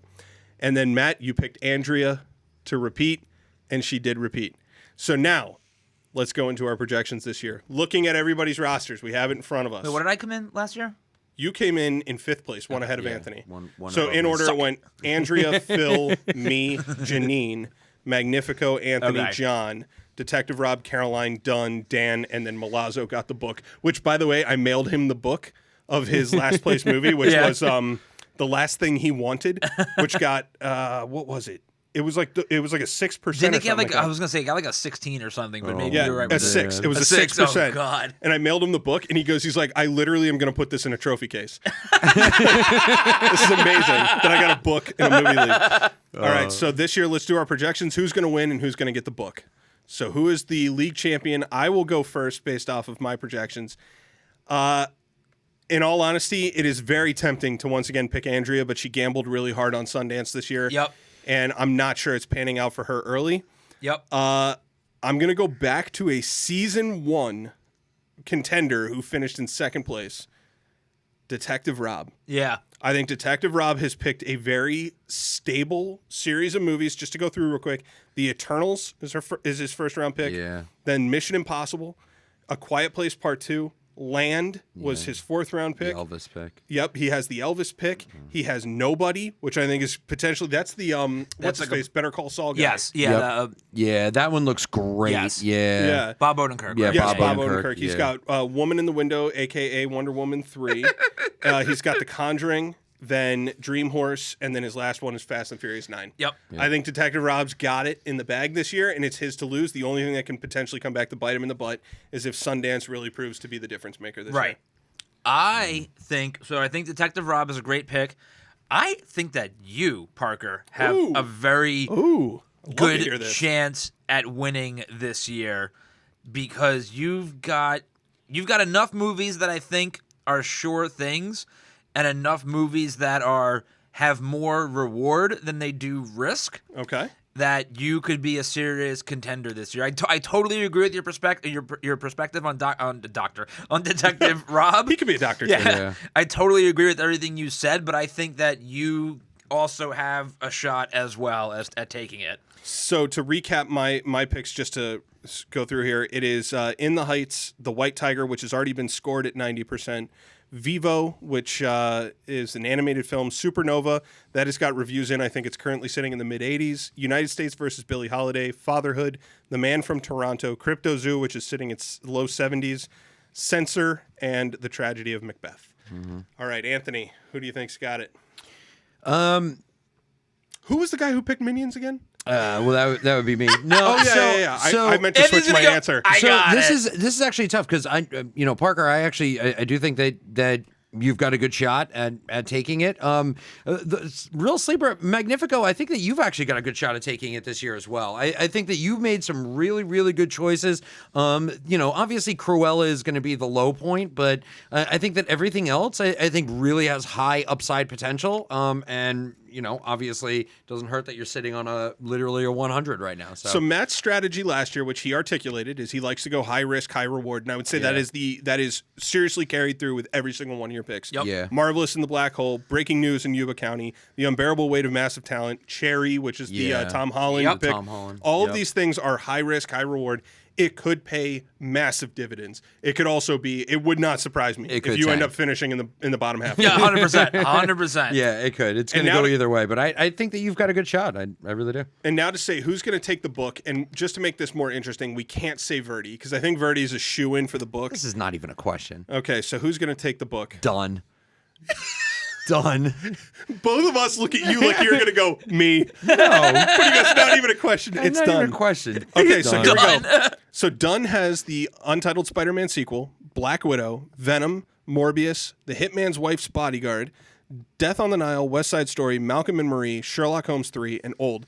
I disagree entirely. I think Dunn's draft actually might have him top half of the league. Yeah, that's Dunn wild to me. I think Spider-Man, there's no way Spider-Man finishes outside of 70. No way. I mean, no lower than 70. Right, that's what I meant. It'll definitely be. Black Widow, I don't know if that's going to be really that great. Venom, I definitely see below 60. Yep. Morbius, I definitely see below 60. Yep. The Hitman's Wife, I definitely see below 70. Right? What did the first one, the Hitman's Bodyguard? Hitman's Bodyguard, yeah. Yeah. That one did, I think, okay. Death on the Nile, I have no idea where that's going to end up, but I don't think that it really has that high upside potential. West Side Story, we already talked about it. It's, not going to do well. It's Steven Spielberg, right? The Hitman's Bodyguard got a 43%. Yeah, thank you. And there's a sequel to it now. Thank you. Yikes. And Sherlock Holmes, right? The Sherlock Holmes be good. Could be good. It could be, but are critics going to like it? Maybe not. Okay, wait. Let's do something that we never do. Let's defend Dunn for a minute. And his drunk ass made a few good decisions. But also, I was going to defend Dunn by shitting on Anthony because Anthony's 8th round pick, Black Adam, is not coming out this year. So just take that off the board entirely. Matrix 4 might not come out this year. Matrix 4, I guarantee you, does not come out this year. Halloween Kills, I think, is also suspect to come out this year. Even if it does come out, I think it's going to be hot garbage. The Boss Baby is barely going to crack 50%. I think Godzilla vs. Kong is going to be your highest scoring. No, I'm sorry, the Beatles. The Beatles would be a high score. Right. I think Samaritan will do well. Samaritan will do very well, I think. Yeah, it depends on It depends on how actiony it gets. I think it's going to be great. If Stallone looks at this movie with his Rocky lens and not his fucking Rambo lens, it's gonna be a good movie. Could be. But if he looks at it with the Rambo lens and like goes too hard on the gore, it's not gonna do well. I mean, it's definitely going to be edgier. yeah, we It's haven't seen definitely a gonna be trailer, gory. so I don't Yeah. know. But that's a very high risk one. I think it's gonna be that great. Verdi is a shoe-in for the book, and if I were to take him out, then I'm going to put you, Anthony. I think you are at such risk. Yeah, Yeah. I completely agree. Verdi picked Top Gun in the Well, first and round. it's only because I have 3 movies that potentially probably won't come out this year out of 10. that's it. That's the only thing. Yeah. That's the only It has thing. nothing to do with the fact that you took Minions. No, Nothing Minions. at all. Minions is going to get at least a 90, at least. You better hope. But even then, nobody else had that before the 7th round. Nobody else in the league. Yeah, It would have I'm been a great smarter sleep. than No, everyone. No, it wouldn't, because if you that's like saying like I could have paid $5 for this, but instead I'm going to pay $50 Yeah, because right. I'm smarter than all you. Yeah, right. Well, we'll see. We'll see how it turns Oh out. my god, this All was right, great. guys. Thank you again This for was having fantastic. me in. This was awesome. I love Yeah, Loved it. let Love us it. know. Let us know what you think. Let us know who you think is going to, based on what we said, and we'll put the list up onto the Instagram page. But let us know, who do you think is going to win? Who do you think had Yeah. the best choices? Who do you think has the worst choices? And this year we'll actually do what we said we were going to do last year before the entire year got fucked. We'll actually post monthly where we are Updates, with the yeah. standings, Yeah, because yeah, yeah. last year it Who's didn't in the fucking lead, matter. yeah. This year we'll actually Sure. post monthly updates to show you guys where we are, who's scoring what, so you can all shit talk us, and it's gonna be Right. great. And real quick before we go, I want to say, when I walked in here, this place is awesome, and a shared universe is no joke, and I'm really enjoying being here. And it is. I was here last year. It is even better than it was last year. All the stuff around here is such a treat to look at, and definitely had fun. So thank you to both of you. Thank you, Ming. This was awesome. Thank you. Thanks, you for joining everybody. us again. Thank you for everyone being here, and stay tuned, true reviewers.